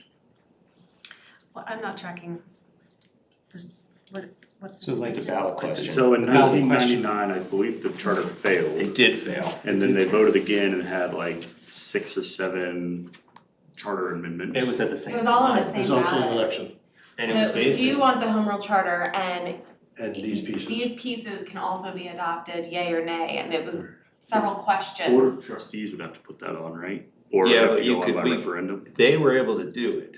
Yeah, but we'd have to have. So you could do, I don't know. Rewriting a whole charter that was already done in 1950. So if you could take this current section and you basically ask the voters, would they wanna change it to this? So we say what we would want and then we would ask the voters if they would be okay with we leave the language in as is, as an ordinance. And then, I mean, would it write in whatever? But the voters vote on the proposed draft charter. And They that's don't- what they did in '99, and then there was a series of 3 more questions then that there were were immediate alternatives. changes to that charter. So basically they could approve the charter, Right, but then reject the amendments. No, it's not a rejection, it's a change of language. right. But they could reject those changes, Yeah, exactly but right, still approve the charter. but still approve the charter. I feel And like they that's a didn't little approve the complex for charter? people to understand, cause even us are having to like. It was interesting to see those votes that they did, they voted overwhelmingly to approve term limits and things like that, like there's. It's confusing when we're talking about it, but when you actually read When it, you like I read read it. what you had sent, it was like very obvious and clear. I'm not sure that meets the charter commission's obligation, honestly. Or I mean, authority. Yeah, I mean, I feel like it might be exceeding the authority. The authority is to submit a draft charter. Doesn't say you can have a choose your own ending charter with multiple options. I mean, they did it in '99, so But Somebody we don't approved it have then. enough records back then to know like who put those questions on. We know who was on I the know charter one of commission. those members, I just haven't seen him in a while. Right, but like, was it the charter commissioners who proposed those ballot amendments, or was it then the? it would have to have been the board of it trustees would have- who put alternative ballot questions on, but the So they- special election is going to be only about the charter. I suppose they could have submitted additional questions. I don't know. It's an interesting idea. It would put it to the voters. We can't put anything on a ballot. Yeah, we're not, except, all we can do We is. submit this draft. We submit this document to the board of trustees and they have to put it on the ballot. Yes. That's all they have to do. And then they ignore us if they want. Yeah. So. So let's give them a raise. Only if they pass the charter. Sorry. So, Thoughts? How are we, how is this charter going to be presented to the public in a digestible format? What's the marketing plan for ballot, for getting this approved? it's not for us to decide. Is this a? I know, but it's just, Ash, is this where we should suggest maybe how you guys present it to the board? Oh yeah, so one of the things that Amy had suggested is how are we gonna actually present, like, it's pretty vague, right? Instructions on how we present this to the board. Right, but in our meeting with Kendra this morning, and I'm sure Hillary would say the same, is that it should be done in a meeting, that you all are there to talk through the entire draft charter with them. Don't we agree we're each gonna read a section to them? And I'm gonna dance my section. Interpretive dance. Just not the scorpion, right? Not the scorpion. That's Unless I kind can of borrow the the practice. prefectory statement that was at the beginning of the '99 charter that was proposed. They kind of summarize each in 2 sentences. Is that kind of what that is? Or, but we'd actually be reading it to them? you don't have to read it to them, it would Not be. the charter, but we'd explain like this is our. It would be like a special meeting for the board. Our suggestion is it would be held on April 20th, which is your scheduled last meeting. It would be in the boardroom, it would be a special board meeting, so the board would be seated. The only topic on the agenda would be the presentation of the proposed charter. That would be part of the agenda item, so they would have it at least 24 hours, but probably longer before that to read through it, as would the public. Oh. And then it would be a broadcast, it would go out on Channel 8, Zoom. There would be no public comment, That everyone could follow. but everyone, I don't know, actually, I guess we'd have to find out if there would be public comment. You already have your regular public With our hearing. public hearing, right? Yeah, so that. And we would even feed you guys dinner, come on. So That yeah, would be is an that, opportunity to describe why each of the sections is Important. and would that be more back and forth so that they could ask us questions on why we put these provisions in? I would suggest a PowerPoint presentation or something like that we go through rather than words. Yeah. Like, yeah, if they have the entire charter and they can read through it, they can bring up No. specific questions, But then when we present it, it would be Well, more yeah. general. Our presentation should be high level bullet points. I think we should expand the table and they should sit down in with us and talk just like we do when we review it. That's my suggestion. So, I mean, I think Amy's suggestion makes a lot of sense then so our final meeting would be a special meeting. And we'd be in the boardroom and that would be our presentation to the board. And at that point, we could make some of these suggestions, right, like how we would foresee them implementing provisions of the charter and things like that, so they wouldn't be weighted and it wouldn't be like even like toothless suggestions in the charter, but it would be on record and in part of, the public process of all of this, that this is what we thought, this is what we want you to do. But the ball is in their court. Everybody bring Well, a who friend. sits in which chairs? Joking. Are we talking about? It's our meeting, we get to be on the dais. Actually, I don't think you do. No.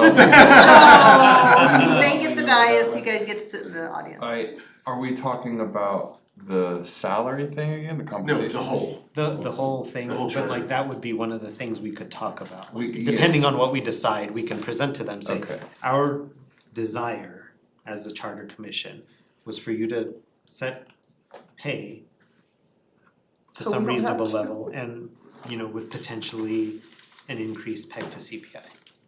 And then we could leave it there. Because an automatic increase in ordinance would be fine, right? Cause that's something that can be, A new ordinance could be Yeah. triggered. Yes. a new ordinance, that it doesn't mean they have to like set, this is my pay for this year. Right. And a dollar amount for this. I like that, I mean, that's what we thought we were gonna do, but Yeah. I do can agree and understand the concern of putting dollar numbers in Yeah, being controversial. and I mean even dollar increases or like percent increases or metric increases would be. So the And- charter would just say set by compensation shall be set by ordinance. Yeah, and we can force it in the transition section. Say they shall adopt an ordinance, a new ordinance, because otherwise, if it's just shall be set by ordinance, then current ordinance would carry over, right? But if we wanna force them to put something new, I think that's probably one of the safest ways to do it, is force them to adopt a new ordinance for compensation, but we can't dictate that. yeah, but we won't tell them what to put. Yeah. And since all of them are, Are up for election. all of them are gonna, it will apply to none of them. And all of them are gonna basically be pegging their reelection chances if they feel like it on whatever compensation they adopt. I feel like that's the best compromise. Does anybody disagree? I don't like it. I think that's probably the best way to do it, but we have a lot of time between now and April 20th. Can we Yeah. soak on this one for a little? We can, for now, we can leave it as written, just shall be set by ordinance with no special provision in I transition. mean, I even say write it in, put that in, and then Which part? what you just said. In the transition section, there's a thing that says they must adopt a new one by ordinance, cause it feels like that's what people like here. Me and Ben, I feel, are a little bit wishy-washy on that, and I just want another Okay. chunk of time. I dig it, I do wanna readdress it again. Do we wanna say, cause Hillary had the question about things like the ECC membership, should we say all benefits, compensation including No. or? No, cause they can set, like, if they wanna just set a dollar amount with no other, like, No, other no, benefits. I'm sorry, I'm not saying that we spell out ECC membership. No, but I'm saying, like, we shouldn't force them to, They can Provide other benefits. because paid benefits is part of the pay package, is it? So it would be like, so the current ordinance, the way it sets pay, it includes the ECC membership, right? And all I'm saying is I think that, it does that by ordinance, I think they just do it. It's written in there. Is it? Oh. Yeah, That's what I'm there's saying. a I few think we things should- written in there currently. we should make sure that's inclusive, that's all. So we Okay, do it so- once. Pay and benefits shall be set by ordinance? I'll tell you how awkward it was when I walked into the to the rec center for the first time. I was like, hey, I heard I can get a membership. They're like, who are you? I was like, She should set by I ordinance rule to have you. pictures put up behind each council member. Paintings. Mural. In the style of George Washington. Only if you're wearing a powdered cap. Napoleon. Whatever it takes, man, I just wanna work out. Okay, so currently we'll leave it in as set by ordinance, pay and benefits, right, set by ordinance. And force them to adopt a new one in section 13. So the transition council, the transition board shall be forced to adopt a new ordinance. Right, for the next election. The other For path, election. the other path, and it's the long way around, is an amendment. But if we don't have the charter, we can't amend the charter. You're right. It's, Okay. Which I haven't found a charter that was originally written with compensation in there. I've only found amended charters. Oh, interesting.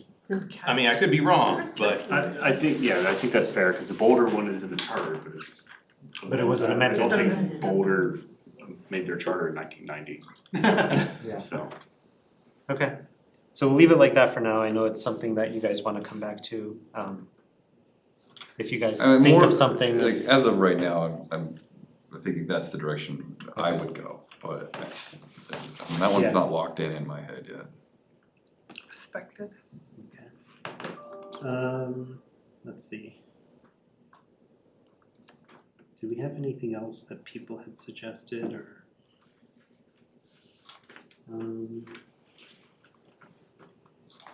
I think I saw an email about defining council and manager form of government, cause we don't have that defined. And I did send something out with some words that are possible. I don't know if people saw that yet or not. Is that, I know we talked about it early, having just article something as definitions. Yes, we do have to have definitions. So- And that could go in definitions, I guess. What did you say? So I have big eyes about that. Defining things. When in the are we charter. gonna put this definitions provision in? And have we identified the things that we're defining? We have not.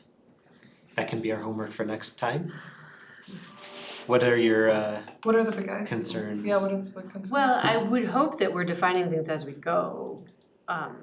So there shouldn't be like a point where we are using And- terms and phrasing. Yeah, unless you're thinking that it would be kind of a reorganization, so that instead of the definitions being integrated within the articles, there's a separate article, but Well, That's what we were thinking. I guess a quick touch point, like are there any other definitions that we need defined that we haven't put in line with the text? Cause like for the OSTEP section, it's all in line with the section. Everything else, like, from what I recall reading it, like we'll say a word or phrase and then immediately afterwards define it. So like in this one, it would be something like council or manager form of government where Right, all and that's authority what I- rests with, yeah. That's what I wrote up. So it would just kind of be in line with that section In which case, maybe we should change the open space to take out the separate and definition just have section it and just defined in line. mix it in Okay. to be If you- consistent. Yeah, if you wanna come up with a revision for that where it's, I think that's fine. I mean, I think that article has its own definitions. I thought we were talking about a sort of Charter law. charter definition section. Yeah. I think we'd seen that early and we had talked about it early and we haven't, nothing's Yeah, been written, which. but I think can like depend on the way we're doing everything throughout is everything is defined where it's used. At Right. least the first time there's already definitions in the ordinance. There's definition section. in the ordinance.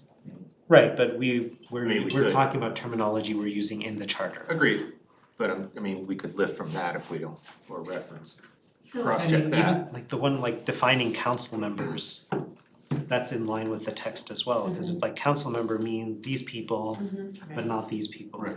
And we Oh, had and public comment about that. I did fix that. That Okay. was a good catch. Yeah. I like public Yeah, large. proofreading. Yeah. Lisa gets talking stick next. Yeah. Well, I'm just like, for example, in 302, it says the authority of town council. Wouldn't that essentially kind of define what town council is doing? We're telling you what the authority of it is? Yeah, but I think the council manager form of government, like it's just kind of a big picture overview of the idea, cause like we don't really talk about the authority of the manager except as delegated by the council. So the point is, did you see her comment in 302, 102? 102. we talked about whether or not people would really understand what a council/manager form of government is. And so all I suggested was one sentence here that. Here we go, this. Just sort of stole from.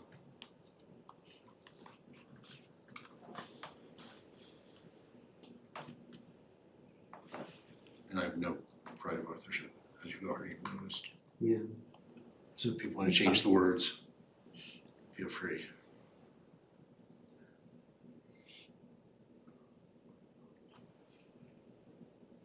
So is that kind of in line with what you'd consider decent of? I'm not sure what you're referencing. This The, is an email Rob- from Bob on Thursday at 1:18.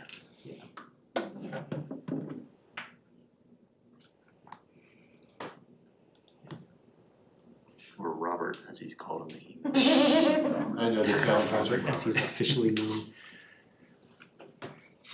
It's two One I sentences. was looking at was Castle Pines, which is one sentence, is that? Yeah, I have two sentences, but that's.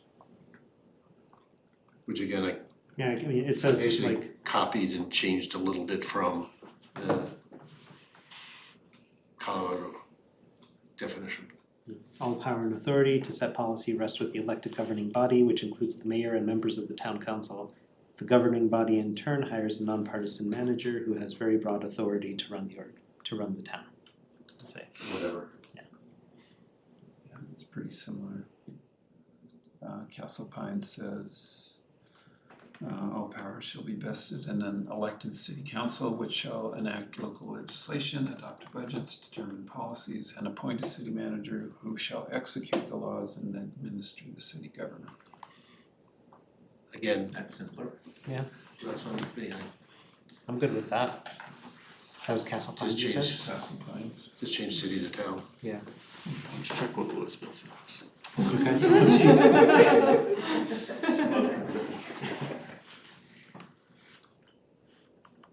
Let's face it, we lost Wayne after we decided not to call it a city. It's interesting, some people That was would a prefer That was a different zero, person. they want Oh, was four, it? I thought it was. but they would prefer 0 to 3. Which doesn't make sense to me, I don't know. Or 1 to 3, I should say, not 0. Yeah. I feel confident in our decisions. Louisville doesn't define it. Me too. I guess one question I had then was like, I know we'd had a discussion around ranked choice voting a while back. And that there was gonna be difficulties because the provisions allowing for coordinated ranked choice voting elections for towns in multiple counties doesn't go into effect till like 2026. So if we try to enforce it now, that basically means the town has to run all elections by ourselves. Which, Sounds good. which would, you know, kind of counteract all the cost savings we're trying to do by coordinating and moving to November. Honestly, that sounds like an amendment.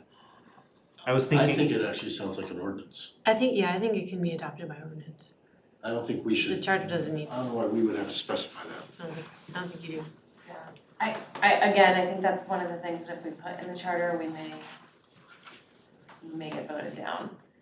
And since it's not even a possibility for us right now, I think we just let them do that by ordinance. and I think the biggest concern I had is like, there's not even a set deadline for, it was written in the state law as a may.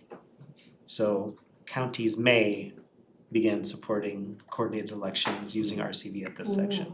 So it's like even that is not, To me, it sounds like a future ballot question Yeah. or something like that. Shall we use may or shall? yeah, cause we'd had some emails and I thought about that a bit more, I was like, I really want ranked choice voting, but we don't have an easy way of doing it with our current setup, especially if we're going to wanna save the money for coordinated elections. And I also don't think personally that we want to risk the charter for that. Yeah. I think it should be its own issue. And I mean, we can't do I them until concur. 2026 anyways, so we can just I mean, we could do it earlier if Weld County and Boulder County implement it earlier. That's the kind of their deadline for their non-binding, I don't even, it's not even a hard deadline. yeah, cause it was a I don't think they May, necessarily have to do anything. yeah. They just have, the Secretary of State has to, They have to publish guidelines for allowing ranked choice voting in multi-county elections, basically. But that doesn't mean the counties have to implement them, so. Or we could just say that Erie becomes its own county. Sorry. The town and county.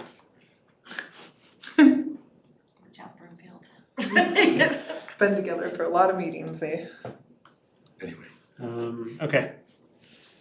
So was there anything else that anyone had? That was all I had gotten from email feedback for guiding today's discussion, but did we have any others? I've got a couple little things as we go through everything. Okay. But unless we wanna break now.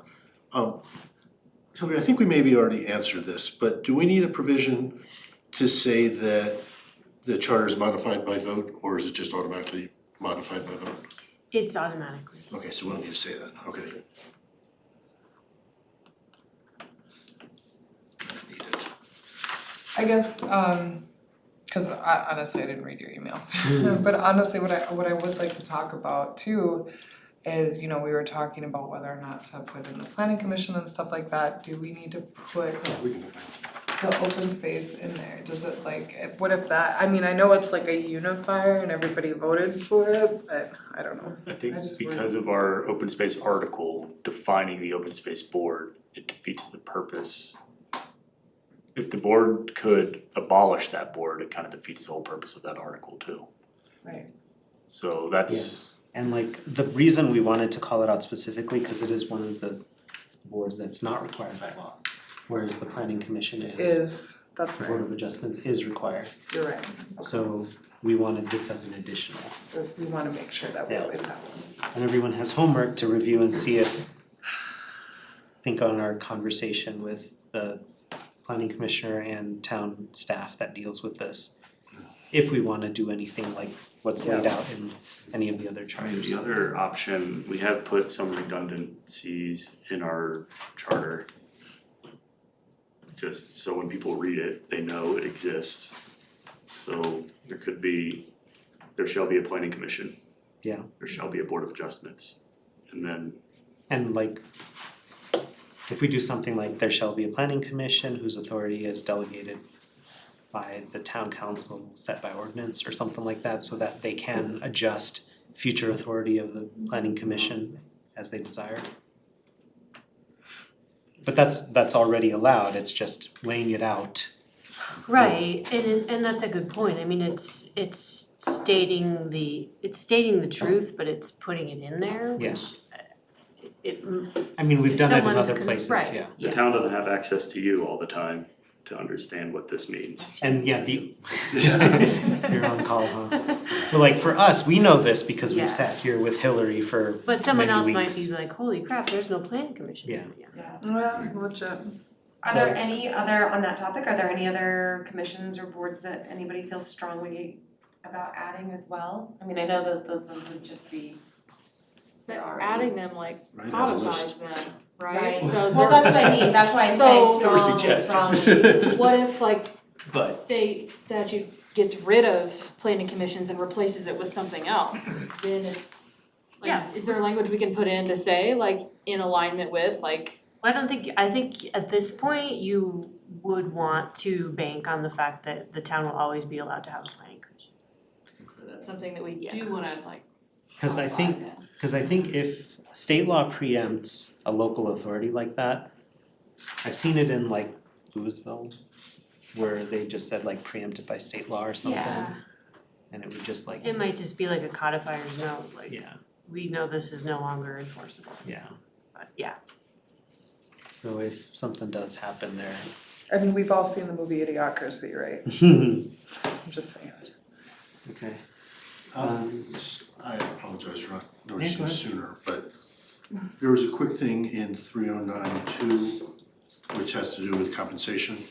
Mhm. And it says the the town council shall neither increase nor decrease compensation of the mayor or any council members during their term of office. Yes. Should we make that current term of office? I don't think you need to. Cause it's a new term every time they're elected. So they can, Right, it okay. won't apply for their current term, and then if they get reelected, Alright, it'll so apply. current is implied, is what you're saying? Okay. I just wasn't sure when I read it. So I While we're think- there, do you wanna look at 308? The code of ethics. I liked what you wrote, but Okay, just wanted to I confirm. don't know if others had a chance to look at it. I did, That's what we on that discussed. note, I did find the provisions in the Louisville charter that do require training in the open government policy, and it's got several paragraphs that basically says each council member and each member of the permanent board or commission shall participate in at least one city-sponsored open government-related seminar or workshop. Such programs shall provide information on at least these 3 topics. What's in their charter? The ethics in Louisville's charter is like 5 or 6 sections long. Wow. It's multiple pages. Remember their initial open space. Theories and policies underlying the laws and related to ethics, open government, open meetings, open records, and promoting citizen participation in municipal government. I don't think we wanna put citizens to sleep when they're trying to read this. I like what you wrote. I think it's fine. Yes.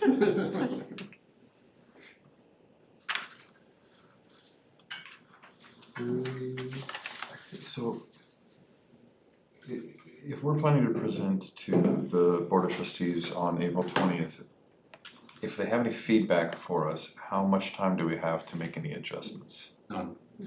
I think that we should probably attempt to have a meeting ahead of time. They don't get to, you're the ones drafting the charter. Their comments. You were elected to do it. They don't get to comment on it. They just say They thanks for your comment work. as public. I mean, they can They can come comment to on the it, public hearing if they have specifics. but they don't ask you to make changes.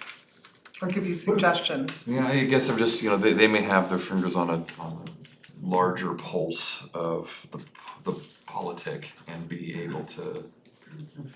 Could we invite them to the, no, I won't be there, the April 6th public hearing? They're always invited. They Yeah, have I to know. speak as themselves. Yes. Yeah. As their individual selves. And during public comment. Maybe what I'm saying is, could we suggest that they attend, or is it not? I mean, hopefully they're watching, reviewing these meetings. We've had comments from some of them. Yeah, so You know, Andrew's been hopefully, here hopefully they're engaged and they know what's going on. And if there's red flags, they're hopefully sending in public comments. Guys, send in your public comments. Yeah, and we've gotten some public comments from some of them, and some have given personal, Yeah. or been at the sessions to. So, yeah, I mean, I think hopefully we can be thinking on that. After public hearing, we make our edits, Right, and then that's what I was suggesting, public hearing, to make sure, So the April 20th meeting would be an opportunity for you to give a really synopsis of Right. the work you've done, and then we could actually reference that on the town's website, and anybody who's interested in seeing could go to the website, so it'd be a real I'd love that, yeah. that's a good idea.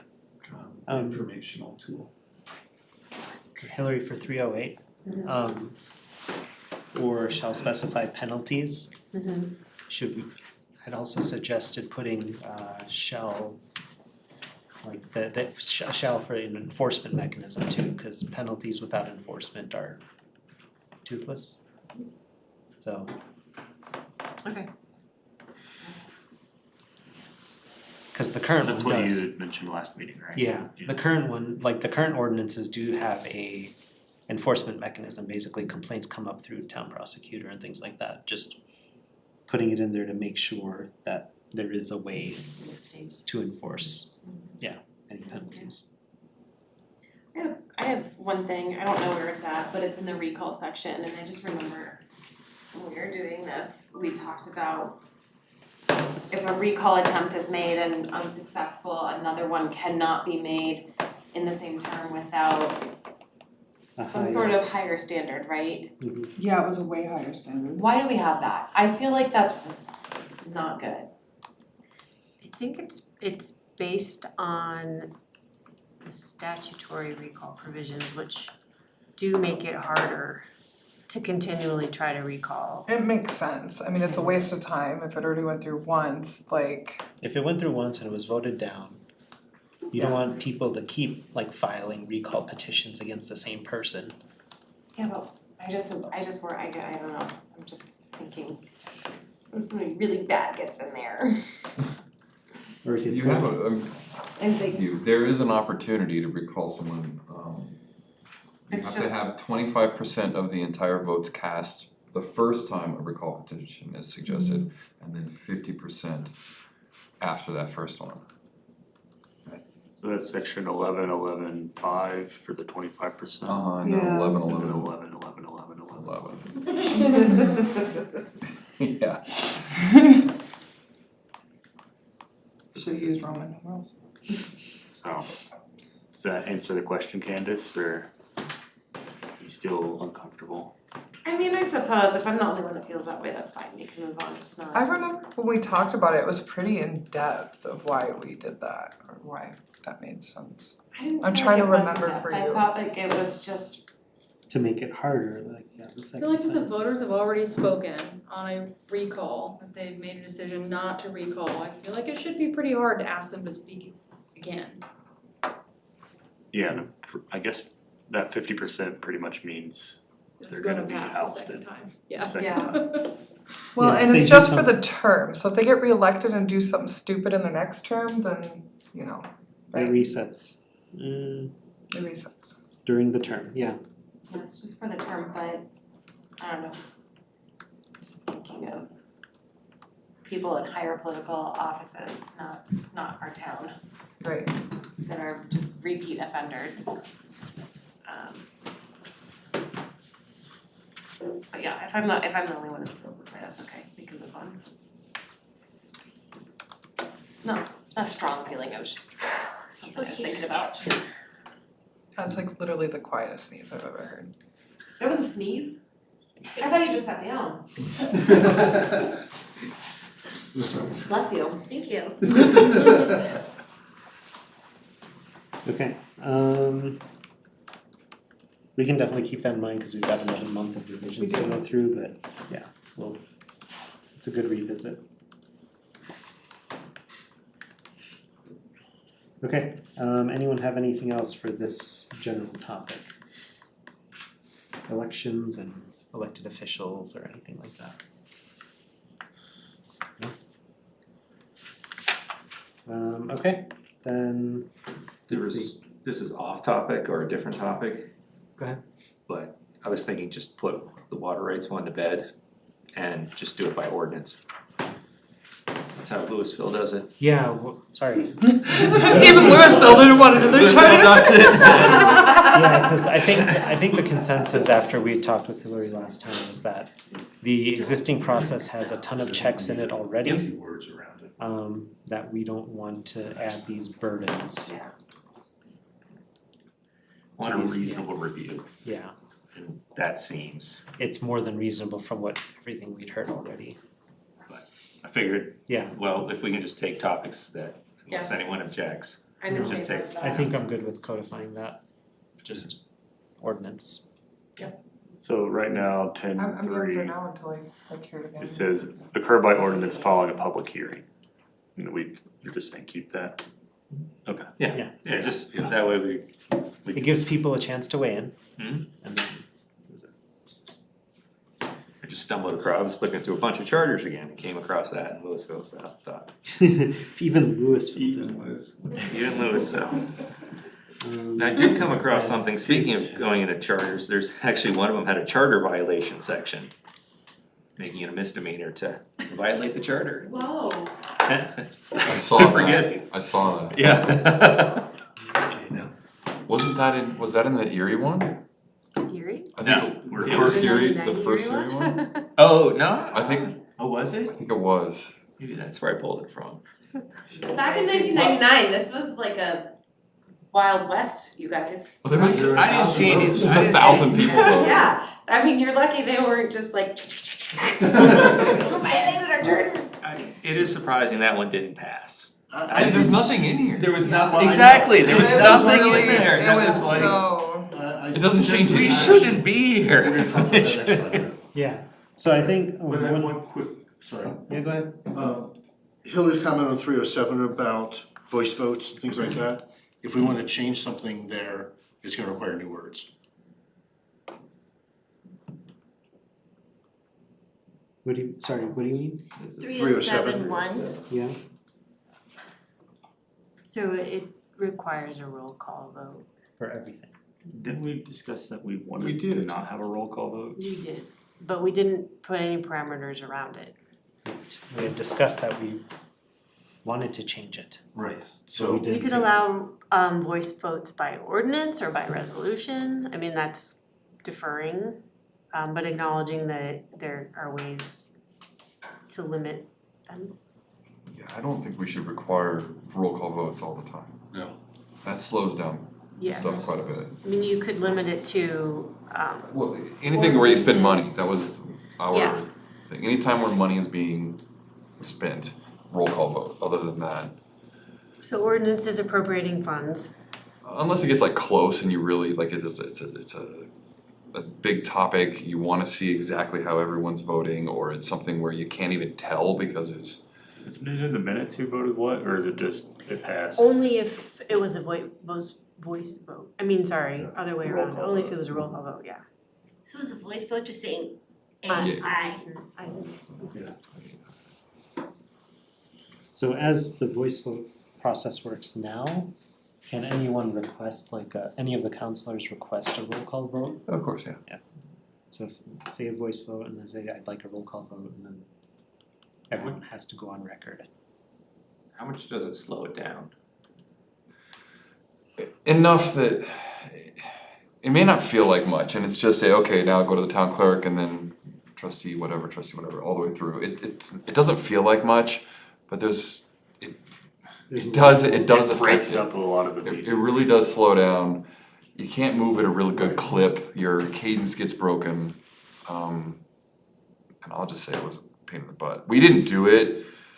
Actually, we had a software system at one point, but that all got dropped. But we really implemented it online in the pandemic, because you had to hear, because Zoom doesn't allow everyone to yay or nay very well.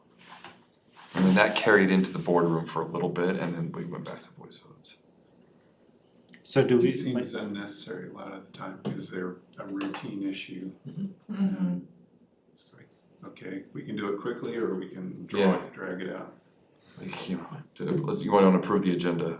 How do you approve the minutes from the last one? so right now it's more, is it more, Pain in the butt. Yeah, is that it makes more sense. informal right now? Like when, like what requires a voice vote and what requires a roll There's a call? statutory requirement for statutory towns to do roll call for money, I believe. Okay, so as it is, it allows, so we just want them to be able to modify those requirements, we don't want them to modify that. I think we just want to allow voice voting.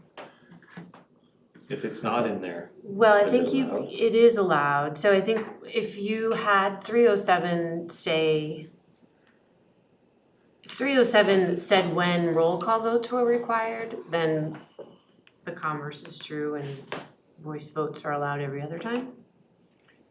So maybe 307-1 requires votes entered upon the minutes for ordinances appropriating funds or as requested by a council member? Can we do it by reference to state statute? I mean, you could, but If you put nothing in, doesn't it fall back to that? no, I don't think so. Okay, I mean, maybe.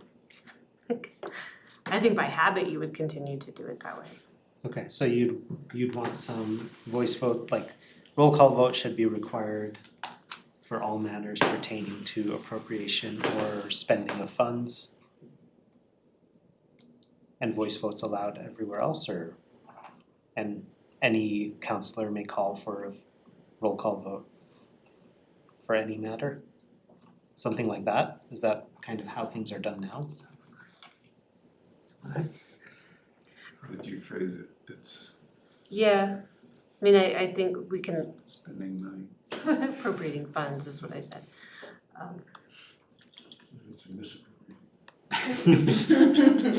Sour grape calling, roll call vote for the agenda. Wouldn't surprise me. Sorry, big punch. One note while you're editing the document, Hillary, 3074 references 306, it probably should be 308. Just flag it there. 306 billion. And then one of the tasks is the cross-reference check. No, but I was right there. So. Yeah, you were, so, and that was Okay, good. so you've I missed it. so the will of the council is to allow voice votes or the will of the commission, to allow voice votes in non-monetary matters, right? Sure. Okay. So, I will continue to tinker with this, but I think it's gonna say that roll call votes required for ordinances appropriating funds or as requested by a council member, but voice votes are otherwise allowed or something to that. okay. Anything else from anyone? I'm gonna stop looking. Well, We got a we've few more got, meetings left, so. Yeah, I know. yeah, we've got 3 more meetings of this, I think. Are we doing Next public week. comment next week? Or in the boardroom? We're in the boardroom. Yeah. It's up to you guys if you actually wanna do a more formal public comment than we've been doing. I mean, I think just what we've been doing in the boardroom. Yeah. So Yeah. my Because expectation. we'll have comments and then we'll work and then we'll take more comments and adjourn. And we made some big decisions, so somebody might have something to say. What do we have for work? Okay, so council or commission homework, to review this planning commission document and see if there's anything that we would want to do regarding the planning commission, aside from just mentioning them, mentioning the planning commission and board of adjustments, that the town has to maintain one of those. So if we wanna put any more detail, talk about that or look into that. And then one of the things that Bob suggested is if we could look through the prior charter and try to figure out, like, we can discuss why we think it might have gotten voted down, just based on, it's hard because Erie was really different 25 years ago. But Everything was different 25 years ago. especially Erie, everything. Somebody convinced that little town that having a home rule charter would be worse for them than Yeah. giving them more power. So I mean, just, yeah, we'll discuss that, cause one of our goals is hopefully to get this passed, and we wanna make sure that we've given it the best chance possible for that.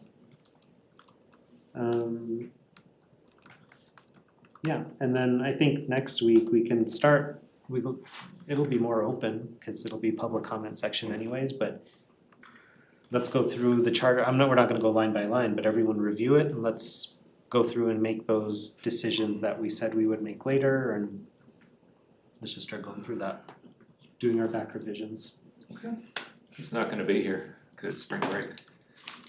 Oh, Is that spring Or break? no, that's 2 It's the weeks. next week. It's 2 weeks is our spring Okay, yeah, break. you're 2 right. weeks and 3 weeks. Yeah, I don't leave No, until next week is Saturday. Boulder. Next weekend, It's not a long Yeah. weekend. Next week is Boulder County, Boulder Valley, and 2 weeks is SVBSD. And I know they're- Yeah, 18th to the 25th, I will. Yeah. So you're gonna miss the 23rd, Yes, that's correct, yeah. which is the 4th.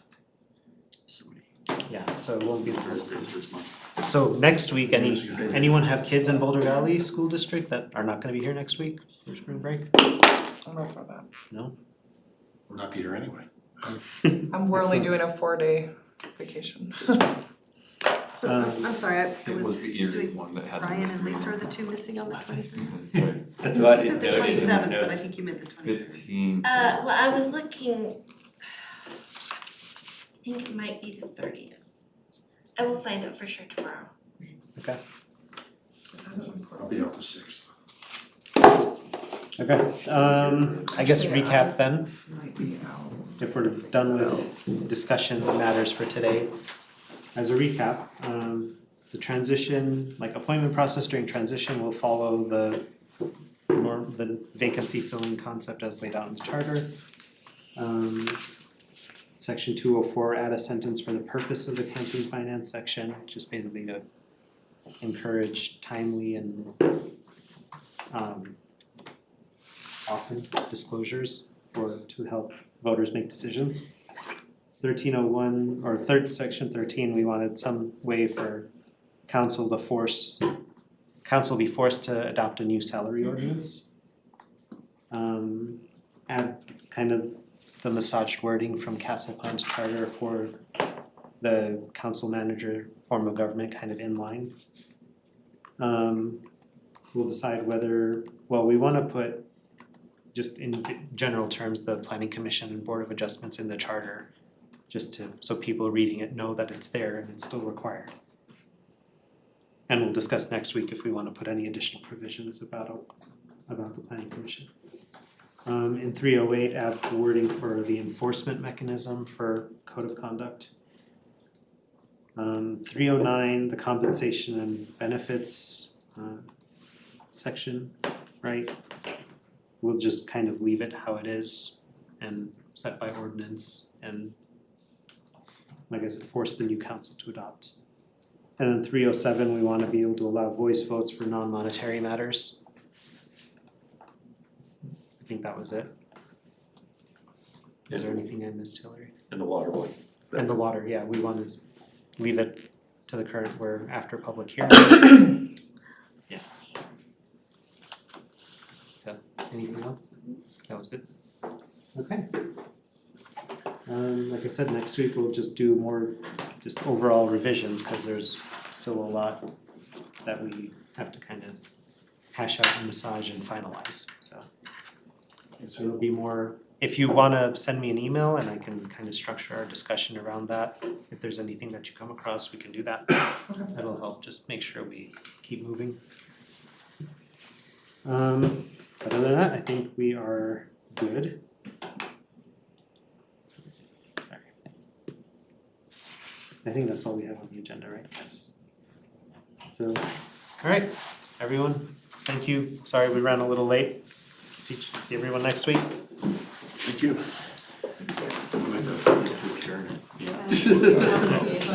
Need one for you that says do not spill water on this. They sit on average, median, area. Units, Brian.